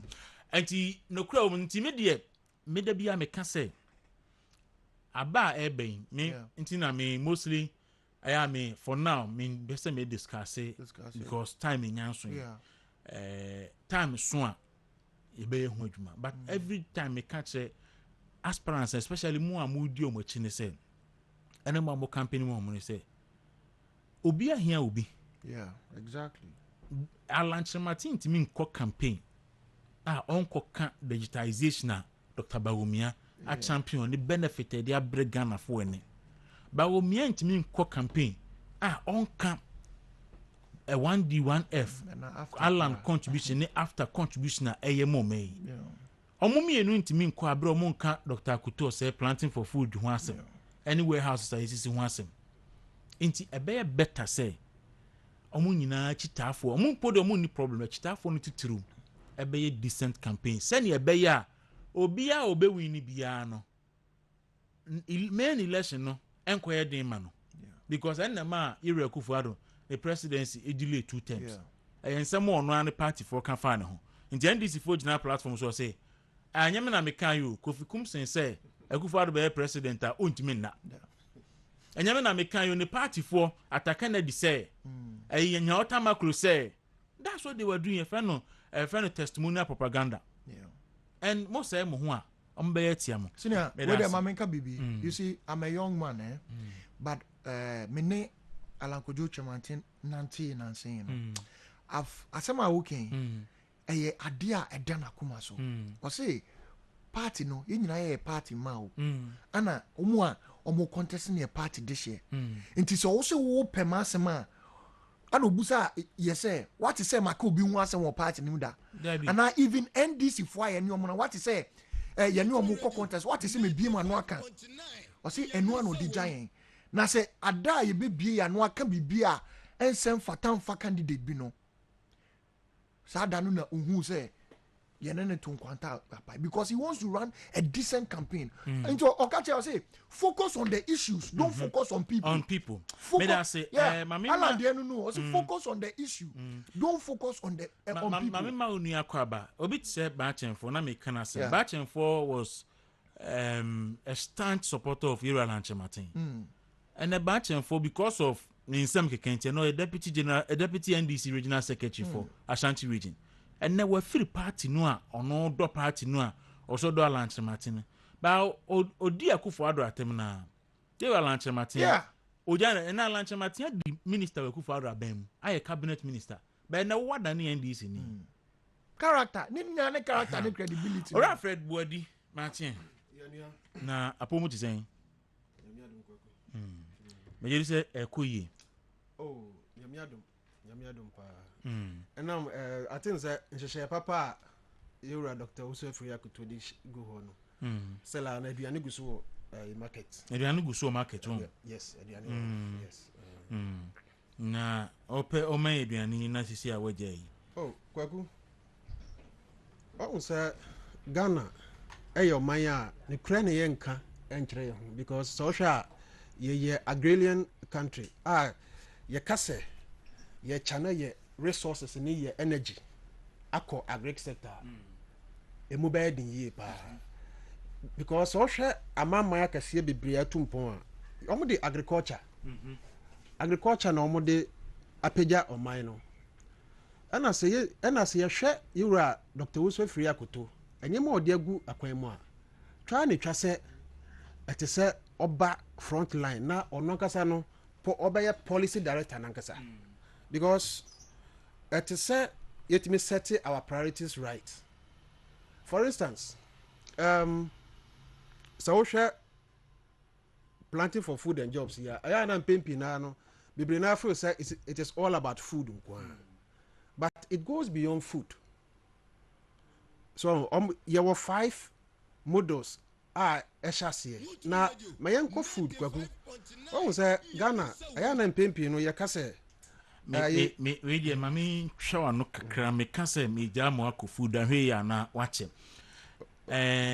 anopai obi brain na chocolate din ti godon brain cocoa se yen kono me de na enyo nti ze ibe mi eni anom ne sa se ni na se cocoa ni me de na me de asem me yi me bag mu hey na godon de buy no na loyal ladies for on say na chocolate day. And if I was the microphone and the messages. Oh, messages and also message ye ni. And the loyal ladies for more almost the new one at a search may not we say Godon dear name your dear umbebre any day. Auntie, na minimum so mbo me who say omaba ma minimum moon simple to see na we are minimum to us, Madam, good morning. Good morning. But when it is saying Yamiadum me yeah, okay. But I say loyal ladies ni go ata the enemy. We a greater Accra national. We national. For a Valentine's Day. For a Valentine's Day. Mata dia musini. Aye. Enti ena no mo tena hefa na metena mo nti bi mo tena hin. And for greater Accra 100 day. There were all the tertiary schools. There were Legon. There were UPSC. There were Ghana Telecom University. So ye chocolates ni bi wo ho. Okay. And if he has so I call Kolebu Children's Ward any more fana or more admission so I celebrated day, you know. Okay. But when you saying me but you from penna. Penna. I wa bro for din the same. Precious Jacinta. And na me hu say Godon they are sending me. Odin de. And so ade tina odi eno asi na ope penna ni mo. Say penna na ye ade penna. Ade penna. Okay. Eti enemusi movement in the morning. Mo bre chocolate me boa. Bacha ye bre mo chocolate. Enti mo di aba. Ye di aba. And you kuta array. Aye, aba ya fefe. Ma nyina mo ho fe. Madam Fabre ye hwene o. Mti wo se enemu fi ha. Enye nkwa na mo tie chocolate na mo be kwa koche omo ma kan so. Me pachan and enye just for Greater Accra ye no all over the country. Enti ayi asante mpacho madam no etie fo nti ayi chocolate no ena maji on behalf of the movement in the morning team no. Godon ni ha, da sebrensu ni ha. Nti se meje no mo sanka dia na maji wo mudi. I saw the all right, thank you. Nti na omaba. See, I can't run no more from my fire. That's the idea. Oh, Monko, Minimum Oko. Oh, that be from my year back on money and what I can. Muji ba kama me. Okay, and I bet to community back on. Any Mr. Wedun so jiba. Oh, never be more general. What about some back? I'm more than the one time we are now. Okay, man, back from Pamushad. Okay, what if we mom? And none of Kumia cause me fancy me. Now, we are my market once a maca. And to me, I'm on country, you must say by. Now, just you know, Quay. Okay, I'm most on the fact camera by GBU chocolate. Okay, and your friend and I are mommy. Just see bad dear. And I am Mumbre now, sending my idea. And then, well, work could do the bra. Mammy do feel at all as your horse and Indian one. Okay, come just so do dear. Okay, Niaka idea. Fantastic. And the bread. Nana bra. Fa. We have friend who's around you. Jacinta so movement in the morning. Yedama. Message bra. Oma. Odi Oma. On person of the fa camera mo. Okay. And the on train answer me we are ma be hunu. Okay, yedama say. Yes, yedama say. Most so ye musa all this while. Nyame shram na monko so enkrekra ye musa. Wadwuma amoye no eboa party no ye twemo modern bofi say loyal leaders baya monhomeda monyire mo ho iguso monyire mo ho munti boys bibiri beto am MPP pa because me hu obi a mo any of mo me ense bia beka say wo kokaso meto aba wonto anameboa omwa all right edamase enti most mo do mani kire University of Ghana, Kolebu, and Ghana Telecom University. Makwa chocolate in bio. Okay, Monka che mo patron say chana na pia mensa. Monka che say chama virus, yes. Only anu ho. And also card na achom. Senior won say yaye imemnu no. Ade ba kwa ye hu ye ni je hu say ye be hu say a certain group of young people year juma abwa party and some of us a shame crying because enye easy say me sure say ebi mu die o ma je leave we juma leave akono ade be hu me no wa je we juma no de ye party juma nti nyame sure mu nyame nyo mu kese de ehie de bibia ewo makoma so a loyal ladies for akoma so o sacrifice no ye bo nyame pa say we mechanics cry o makuma so ade embremu na omunsanka. All right, so who ladies my confused. Why you confused? Adenta kumi who there mpacho mo kwa munko street mo de ka bai and mo kwa munko street na montana kerim mo hwemachi mo hwenchemu mo hwe bia ai mo patron na na apia mpofo ameka apia menson and say my number 1 enti na na apia mpofo virus no pay tia na papa yedama say nyame ka mo ho monko so ye chia ye members work Ghana fan nyina enkaka Greater Accra members ye pese appreciate omo na ye Valentine's Day ye do omo pa omo nkoso ankrekre ku animu na mre so say ye si for makwa campaign na omo nkoso a me join ye me Greater Accra leaders nyina me chiachi omo me tro odo emo omo enepa. Okay, utro odo mo no be kan sen otwim. Otu odo mo. Me tu odo mo omo. Eh, asuni. Madam Asa. Odo na otu e no. Yes, eh. Odo achi na di o. Yes, eh, dot kwati na yemu ayem organizer. I want to hear a woman organizer. Okay, mfamilia ni deputy why. Dot party. Dot kwati. Eh, na se me ti ma do ni lo. David, nyo. Eti dot party kwa na da man. On the organizer. Jacinta Edama say nyame come on pay. Enti afi mi call planting for food and job man home. Na me no ewi. So na we dey Fatima. Wanu gusu ana wo kan Dr. Kuto asem. Yeah. Kwaku the American say so hwe o man Ghana. Ghana man ye agrarian country. Ye here a strong policy direction towards it because you see enche bia ye na ye hu covid cancer crisis aye mu. In fact Ghana for ye refi say can say aduane krampo enko atwe because of say enam chehye papa Dr. Owusu Free Akoto edigu ho nti policies wo digu ho no ene na ma aduane ebu ye but in pempi no beti a the amanfo kan say aduane boy den but Kwaku ni krenie the mandate of the agri minister then the mandate ni say the core mandate is obehwa ma aduane ebusu of farm gate. That is a core mandate. And to say you move every farm gates at the about markets. Now say be other component be able contribute to can I say aduane boa ebe kosro et say car eshentu ade et say fuel na say price ni be shoot a ho no enya the jurisdiction because ye wo other ministries are almost so ededa sa anima we ni but in pempi no ubati se yakase wo aduane boa den na ye de blame no e kwa koto Dr. Owusu Free Akoto anim. In fact na enye sa na ne ese eba no nti emra say we need to tell the story. In fact agricultural sector abra doctor beso mu no the growth no na ye 2.8%. 2.8%. Doctor a move growth no at me call 8.4. 8.4% a bin see that. So that was in 2021. And currently, it is around 6.3%. You know, in crisis are because amama when are struggling with food crisis. Doctor didn't share papa go, but plenty for food and jobs. You see, there are an aspect to be a greenhouse farming and as a greenhouse technology.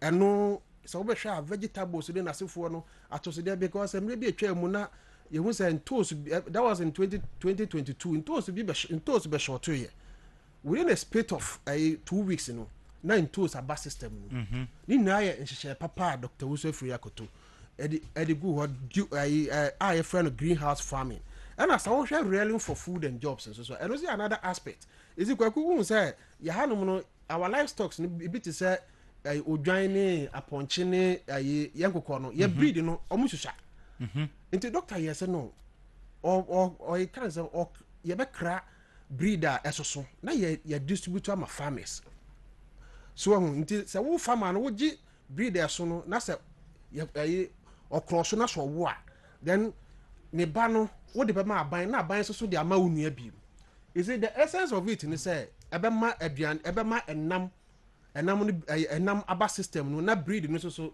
asanso aye akese na so wo hwe agric mechanization so a Kwaku semiwie so a meba development authorities no so wo hwe agric mechanization I know emra so say et say yetimi increase can say volume no of production at the agric sector into doctor so wo hwe ni lobbying skills ni negotiation skills no he has to engage or at a so ultimate call aman bi te sɛ Brazil ne India na ɔne ɔmo kɔdi nkɔmmɔ na yɛtumi nya mfidie yɛnya facilities bi a yɛbɛtumi akra mfidie de aba in fact wakra aba yes mfidie na ba ma in fact farmers are starting ɛkɔgyegye ɔmo deɛ and that is saying na nhyɛn ne te aban ɛfa 40% na akuafoɔ nso so sɛ bobɛka mo ho abɔ because of the cost no sɛ boka mo ho bɔ mu anam akɔkɔgye bi nti with tractor ne harvesters ne nasefoɔ no yɛbɛtumi atrɛ yɛkua yɛ no mu ne nyinaa no all these policies yi nyinaa no ɛbɛ improve the livelihood of yɛyɛ farmers ɛna Kwaku sɛ ɔhwɛ tree crop development authorities no so a hɔ nso so yɛ another angle bi a Kwaku sɛsi a me no kasa cocoa ɛde $2 billion ɛna ɛba nti sɛ wohwɛ tree crop development authority a ɛbɛhwɛ cashew shea butter ɛbɛhwɛ coconut palm oil ɛsan so bɛhwɛ ɛne cashew a ɛkeka ho no a wotumi ho sɛ yɛtumi regulate saa sector wei yi a ɛno nso so ɛbɛyield $12 billion every year. $12 billion a Kwaku enye sika kuto isi sɛ wohwɛ sisi ano dia doctor de to pipeline a ofiri hɔ pipeline a ade a wɔde to hɔ a ofiri hɔ no ɛne yɛfrɛ no grain development authority horticulture development authority Kwaku horticulture no ɛno na greenhouse farming no wokɔ baabi te sɛ Dowenya wokɔ baabi te sɛ Akomadan na wokɔ baabi te sɛ Bɔduase a yɛ set up training schools wɔ hɔ a training mbabunu into farming so at the same time so no yesan so de mabu no so akọ Israel mo mo kusua enema you see the Kenya revolutionary agric all right it is so hwe yewra Dr. Osofri Akoto from 2019 and after 2018 agric sector na ekura ye economy without doubt Dr. Osofri Akoto na enye se bia efiti ya na baye papa ne de pro poor policies ena ebegu ho maaye but you see ene ubisa say that the enti na want na ho na see what was say doctor ehun say no Ghana yehu ni say Ghana ade ebetima boaye koko ayi oil ntimi mwaye gold ntimi mwaye agric sector ne betimi aboaye dia ene sanity dia ene na say yetimi hyemukina na say hyemukina dia then it means say to say doctor otimi be so abenuanum no na what direct across sa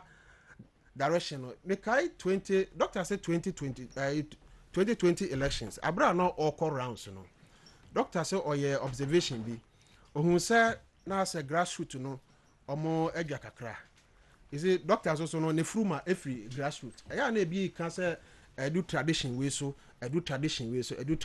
but the party na kasa no na fruma na Kwaku every NLM na party no every buy all right ba fakoto Kwaku mami wie ba fakoto ena odi party ni buy na say ba fakoto di party ba na party ne be wu UP ena UP so aba be wu MPP Kwaku ba fakoto ya kana semi ne ba ena ya Dr. Osofri Akoto but Dr. Osofri Akoto modern ba wabono even Krampono there was may share history krana in the history of our fourth republic unprecedented agricultural growth Kwaku ebin sida all right mate anti yenua Fred Buadi na atene kan ye aboafo ni eba kodema yira Dr. Osofri Akoto na yebehwe brepam no na medical kan no fe na National Council de nneema betutu apom de tu apom wi a ebehwe candidate bia na ne obetimi aye ebibisa all the necessary questions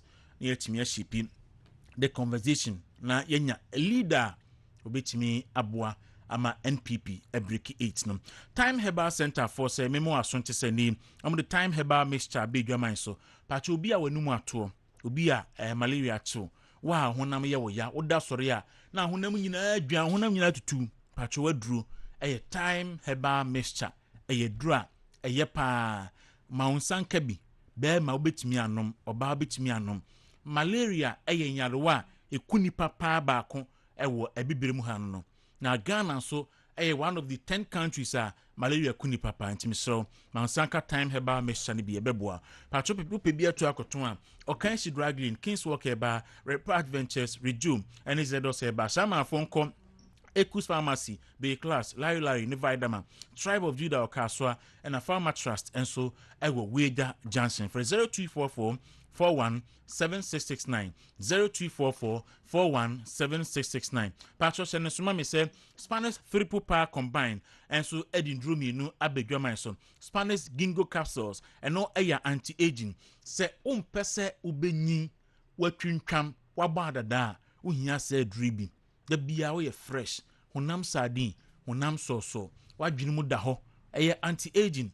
There's a Emma wunyi physically and mentally. A besan so ma moja na direfu sani yak wadwini mu, intini nyina mu da ho, intini mu da ho a, enya ade a, ubenya stroke, misro, ubetimi so ada.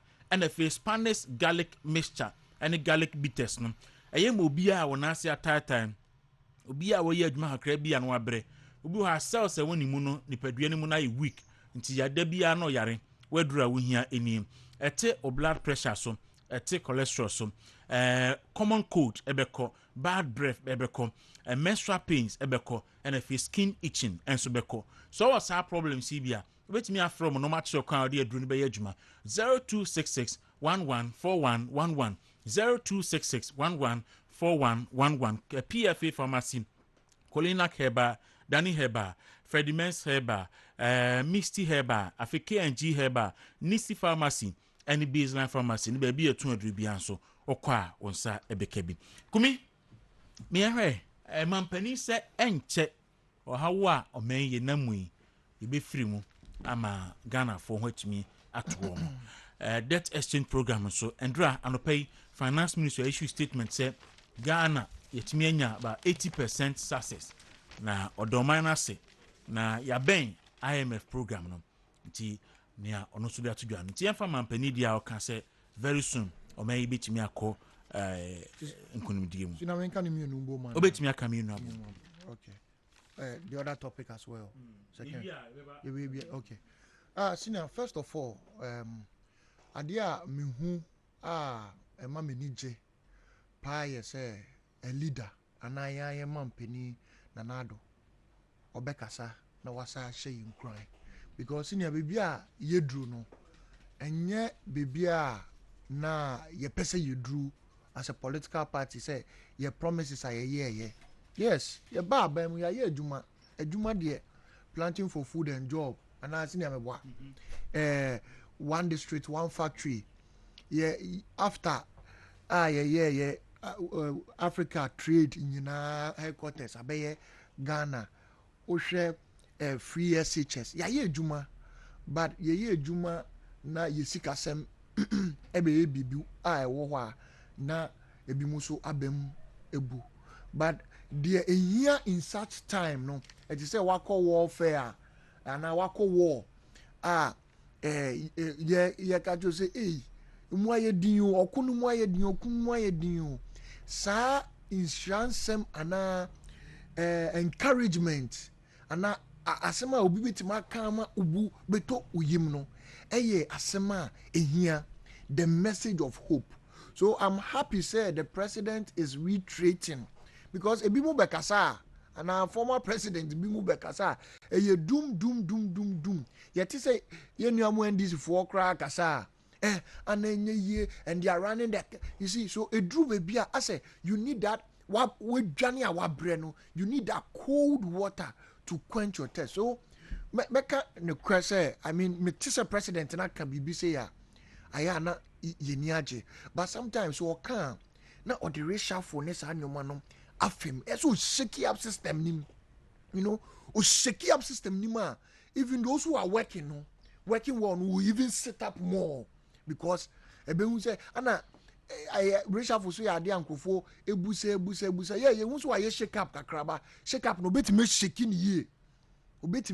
ni ye paama nkofo akuma atom yem. So I mean it's the right step in the right direction all ye aduma no so ba out na obe ma Ghana for or can be na Ghana for so akuma eto omuyem and you say your own yes president aye di on kasa yes these are the things we want to hear when the president talks so na we the main can sawo who bebre but I think there is the right step so or kasa aye or kasa aye share in Christ say yes you believe say where we are not where we want to be yes and we are not where we used to be but we thank God say we are making progress as IMF adie way buy yes ye kasi enko IMF ya ne kasi enko IMF but the situation became necessary and untimi entnas in kasa hucha cost wo Ghana no enkoso wo ewiase afo na nyina senior me won krofo omo US omo catch us say the omo tofu on niema it's not been easy ayana krofo ye ka say Russian Ukraine war no it doesn't have an effect so senior Russia na produce oil ema wi asim wontumi radio Russia na produce oil ema wi asim ye ka cooking oil baby na free Ukraine you can ask those in Europe cooking oil ye ka say cooking oil if you abrochi nyina dodo na free ehfa free Ukraine na say ene Ukraine yeah other countries bi na so ene say Ukraine don't produce more no omo ain't mean produce because of a certain war cause war omo America no omo UK no omo de be bra say use even in your little economics you see our SHS no you see when things become scarce say niema who make an say niema wo hwehwe no so unye bi nto a ne boy kakra na wo no ne boy yedin because uni baby as you can say to the highest bidder who was kana no abeji it is what has brought this it's part of the things the economic hardship aba so mameka another thing obi adano sa COVID report here by na obi ye hu did say ye to we are this price and buza say senior and then auto nose marks are and also auto nose marks 50 pesos and cry your money to so COVID time now tobacco also tobacco 50 and no tobacco 5 Ghana cedi. It tells you say every time and season and the challenges it comes with. And then no smarts 50 pesos will be nyamienu. COVID time now turn 5 cedis. So let's appreciate the situations we've been through. Niende nyamia say yes, the country or our economy didn't crash. And by the grace of God, we have able people. They are trying to resolve every step. Me de be ameka se nyame emma ye leaders no nyansa bia ye sunku. Yeah, nyame ado wa mo nyansa ba me penyansa bia ye sunku no ma ye something special to bring us out so that the whole world will learn from it. Because see ye kai COVID time, Nanado was being applauded for how he was communicating with the good people of Ghana. And these are the things that you'll be a distinction or you distinguish himself among his peers. And no, this time, me say, mano ideas ni nyanse bia e de be free sa economic how did you do it? We want to learn. So that is my prayer for the president and for all ministers, whether cabinet ministers, for all employees. And me bompa suma party ma yes I bompa ma Ghana for say nyame enhye yedin. Now in these difficult times, no, it will be a thing of the past. Meaning say inshallah 2024 MPP will break the 8 with Alan Kojo Chemantin, and as a country you be DE even before 2024 no. Yes. So 2024, people break the 8 with Alan Kojo Chemantin, and you be DE. Okay. As a party, you be DE. As a country, you be DE. I believe we'll come out of this. Come out of this. I believe. I believe. Okay. Yeah. Mate, adenta kumi ena mate movement in the morning. Wontumi radio 95.9 movement TV. Eso ena oshe me din di Kwaku Dawuro. Me kwe ra Fred Buadi enchen na meti the president promise said ban ebon homodin say enema bitime yi. Kwaku one thing say we leader bia na it say otimi ehye nkrofo a wodi omonim na esa abrebia na wotimi hye nkran ema omo na dia meka ne say president akasa na yɛbɛsrɛ sɛ ɔmo nso so a ɛka no ho no ɛyɛ n'aboafoɔ no ɔmo nso so ɛnyi ɔmo yam in fact sɛ wohwɛ sɛnea na me nua yi ɛkan sɛ shake-ups no sometimes no sɛ bibi wode bibi egu toa mu kyɛ a ɛgye hwa you see sometimes ɛtumi nso so lose confidence you see I was nneɛma bebree na yɛ na play part to influence the mindset of the people in terms of say be a pricing and as economical you know because you see obi wɔ hɔ a for instance say be a the demeanor of some of the people in the position of trust and also so yɛ be a one way or the other and it can influence nneɛma so that is an aspect me pese president onhwe ho yi shake-ups no de te se otimi at least so otimi wo so mu kakra bi na because utie ni kasa na utimi se kasa bi a o se omo last 5 no omo ntwen no no omo yes there should be shake-up so o shake niema na fe na they will sit up, they will bring their innovative ideas because it is omo take the institution na omo lead no as their own to bring out a kind of results because the president has entrusted that positions to them. And now your best communication another angle and also so communication engagement with the people because you see if you are holding a position of trust you don't communicate, you allow yourself for speculations. So obi abeka because and then social media and some ekoshi do obi abeka no ye feel say na be say freedom of right. I can say freedom of speech and expression. Yes, freedom of speech and what expression. But you really feel also say there is also kind of say that comes with what responsibility. That right it comes with what responsibility. So until say ye jai ma communication kitangudie enkoso nasa abribia no kind of say we will continue to keep information, then you allow people to speculate. Kwaku, what was that say some of your principles of journalism there is an aspect I find research so obi wo ha onim say asema nipa e bekan pa no one sided instead of say nipa no double cross checking nipa no onye onso befa. Because you see, you need to anticipate crisis. You build information and you release information on time. You don't keep information for people to speculate. Because media obo back no abo me no na se wan fi na obe speculate and allege or the better no be making sure say allege no emfa ne nko how mu. You see, you know Kwaku maniage say president a true challenge number as I can say CEO so ene na soafo no na yebesre minimum said sanka DC is for so eka ho because you see Kwaku, that is an aspect that they don't like communicating to the people. MMDCs they don't like communicating to people ha otifako obetena wa kopim say 4 years na ebeso na town village bi kwampo onim ho na ye da kwakọ share MPs. MPs are not under executive arm of government. But who are we DC and who now we executive arm of government? You are the agent of what? Development. But the president representative. Representative. District and municipality. MP for so boy I near the boy MPs no DC for what was that I can't say or hineba program here or the sorry.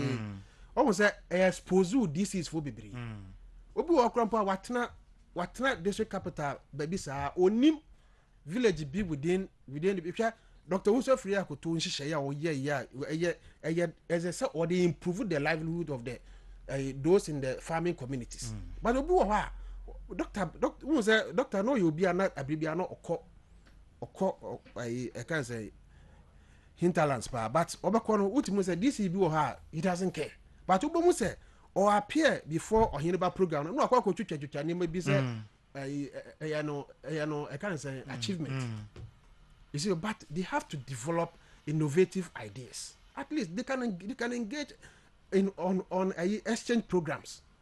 This year, you bet me visa aqua brochire. You develop ideas, you bring investors in your community. So, but they are not doing it. They are not doing it. And also see, sometimes a nye abrochire crap pay see, but even revenue I saw Jane as IGF, not the input jumano, or to one or train say central bank the common fund beba. yes. And for 3 quarters now common fund the Maya, not to say scanning for the juma. Kwaku unim say rules are ye. Aban SS ka e de rules. Yeah. Ubon say unam obon say ye de anwea egu kwan mu lord kwan mu. So hu ubon say e lord kwan mu kwa ubon say emu afu n1 unam so akwa ubon say emu no afufufu na DCMC na washe office. Kwaku, it's about time they need to be challenged. Because you see, say anwea nipa no mix water e wo lord kwan mu a eye wo DC you know wo say wo shede am nko a uhu ye say niema. You see your best say it's about time the president on chaining any and call that aspect. Because omo money nkrofo e daily direct. Even crown as a DC crampo no say with me a town hall meeting to explain government activities to the people, and they are not doing it. They are not doing it. Your best say that is an angle. It is a president no 8 me a year because me say many president I'm afraid this year I know my busa was say wo innovative e be na wo dey about wo ha can say you are not relying on the central government funds when to man chere me innovative me you was in change because at the end it is appointment. We need to crack the whip for us to get to where, because you see I can't say critical situations needs critical measures. Because I'm telling you, I am appealing to the president. Say critical situation needs what? Critical measures. He needs to crack the whip.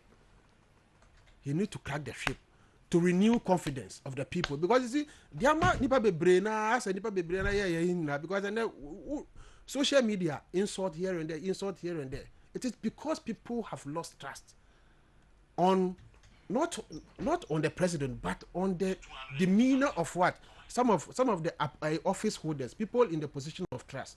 Omumbra from what did he say? And Nkrofo lose trust in the people, the appointees, you know, because omumbra from because you see, anya wo modern born edi we could do where you are. We can say be papa ni mo ni ntina o can say. There be one say Dr. Oso Free Akoto say on abribia no free no office no on nam hinterlands no share because you see ni papa or ye kriani what into ono na kriafo no like the livelihood of a kriafo no ehun ehia anything I want say grassroots.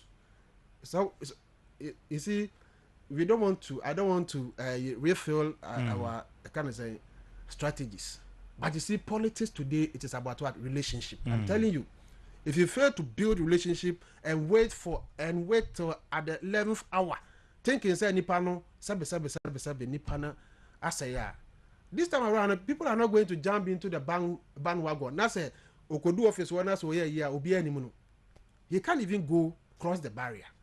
This time around it is about relationship. And that is what is going to keep, because you see, say doctor, you were about for kutu, I want you baby ko. Say dachi be a doctor at one. Now, you were about for kutu beside doctor say, now oh banana party no at the same. Na grassroots for no at the same. Also, na grassroots for no a small for no nagabunum a watching. And I will hear then.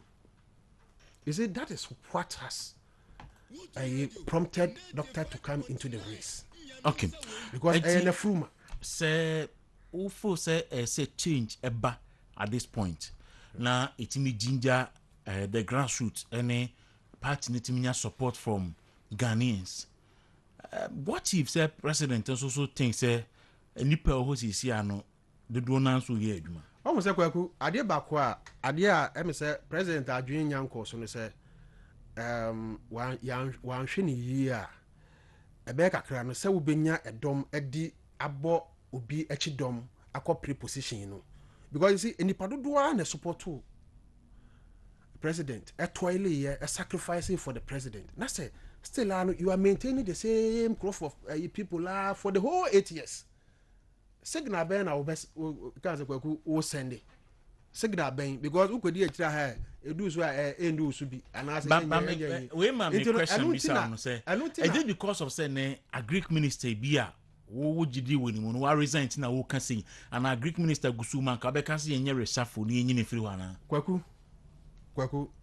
o say woni mu say so hwe ministries you see always say na make just say 2019 I don't want to sound biased but say hwe obi a wetime kura economy no consistently for 3-4 years it is the Greek ministry Kwaku woni mu say enne bayre pa ko ba beto bayre pa kane no bayre season timi ba na afase aba 3-4 months but enne no bayre pa ko ba beto bayre pa Kwaku anya se bi e free baby na ebe ayo bi nhyehyeye you see modern bo a lot you see never be brain now because you see for instance if you are not engaging the people, this man has been engaging the people all the time. I don't know free no office you are the form.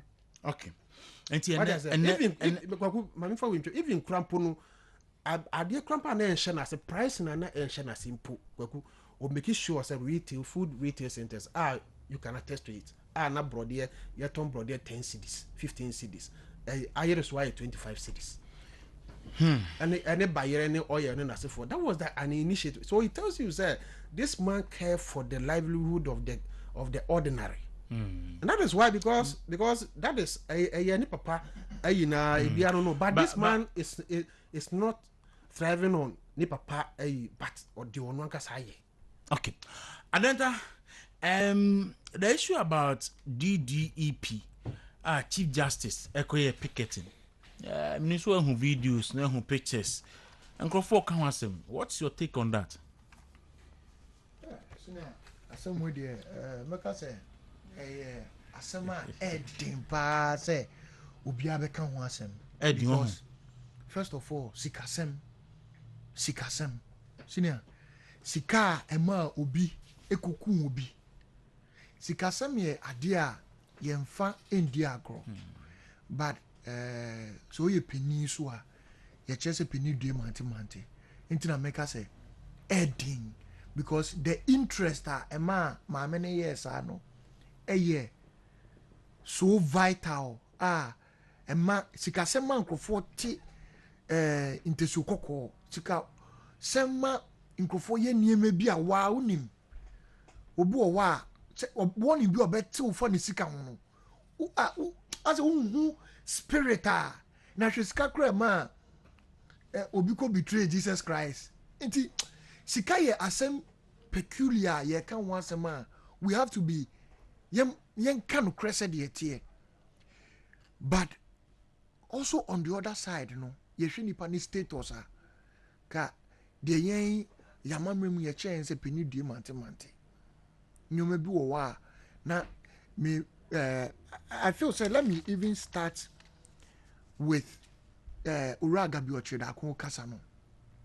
I believe say Gabi yes two wrongs doesn't make a right. Say woman ni a mistake. Anna or the obeye na. I believe say Gabi Ochida Kun too shouldn't have replied there in the public domain on Twitter. I mean you guys I'm sure say 1 or 2 ways. Uncle reply because a former chief justice yes, access to the president. You see, what access to the finance minister. Now, when to me and consumer man could dinkuma. No about the demonstration. I say, I need to on penny me being also, or access to. So it tells you, say, I believe that Gabi Ochida has access to the woman. Senior politics are ye be a perception. Perception is very important. Say ene o kan bibia asem na o kan wan hwe obi be ebe fa ne say oni chairman untumi and edi hu komo na odeka. So it's important say me share Gabi statement no me share first part no brilliant I think or my 6 bullet points. First part no brilliant communication, but second part na call my minister no I felt say it was needless kini so kan my minister wasem or okay so generalizing and say but o hwe maame no so the timing was wrong because what's Nasiama a day to the way to for us to end the thing, no? And first of all, I was asking this question. I was thinking, appointment as chief of staff, chief justice. Yeah. Emma president receive a lot of backlash and criticisms. Say, appointee Ninuya, say chief justice. I quite help to appoint you as chairman of the COVID-19 Trust Fund. I quite help to appoint you as the governor of the University of Ghana Governing Board or Council. Such a person, say, Bibinia, don't you think, sir? As any panon dinkomo, so a DNC, my men can say, or Babu, because see, a crowd and ferris will be two, with crown ferris will be two in his and their own ferris or their yes, a better so. Only is that theory, Gabi, you see. Yeah, that is one aspect. But now make us say, Sina, it's important, say, you who say, or mine are ye buno, there are different levels of politics. Politics na you know they are different even among me to say among ministers, you know omo politics omo ebusuya kra ye wom inner caucus no so what you say ebusuya kra ye wom your politics are ye bo say ebusuya nim. I will not support, and I make I say I do not support what the woman did. Yes, it was a noble cause, but the timing of the cause leaves a certain room for mischief. With all your diplomacy and your career in this country, your links, you know, it was only that final day. And now, yes, ubet me, that is one. We've been having this discussion for almost 2 months. Are you getting my point? Sure. Then the second thing they say, I didn't restate it, say, voluntary. Anna, I think that one of the things I'm on your way now, so I have confusion. So yeah, lack of clarity. Meba and also. O time asa. Zina me time asa. San. Ya pon. Oh. And then mami jama minia. But so see that my statement me say I think that it was needless what the woman the timing no na wrong, totally wrong. Anna senior Gabi so I felt say can you say or reply because you create a perception say okay we know say you are cousin to the president. What perception are you creating out there? Some things are ye can ye no. Say na me be jina haka. What's that na ubusa say? Inti asema me busa no. E ya Alan Kojo Chemantina ma confirm ye free no. Ana me ma who say once Alan is involved, I don't ask Alan Kojo Chemantin. I have to do my research. But I say Adanta Kumi a member of the communication team. I already ready. I think that Kwaku, I think that issue now about with the former CJ, you know. Midday kakamen kwa dia kameka se yama meno.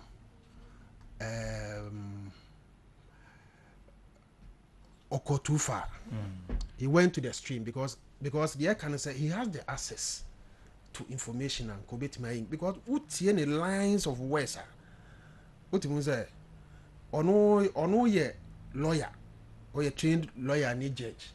When say, Mayor, I saw some kind of I can't say as I attended DB try to demean the finance minister. No, I think say a hundred emotions no arise but I'll plead with the finance ministry. So all making sure say engagement and also the government decision be a mobile take it be well you are taking decision for the people and for that matter you need to engage the people. You see, I just say mutimi say town hall meeting crowd na mobile to and I say you let information flow.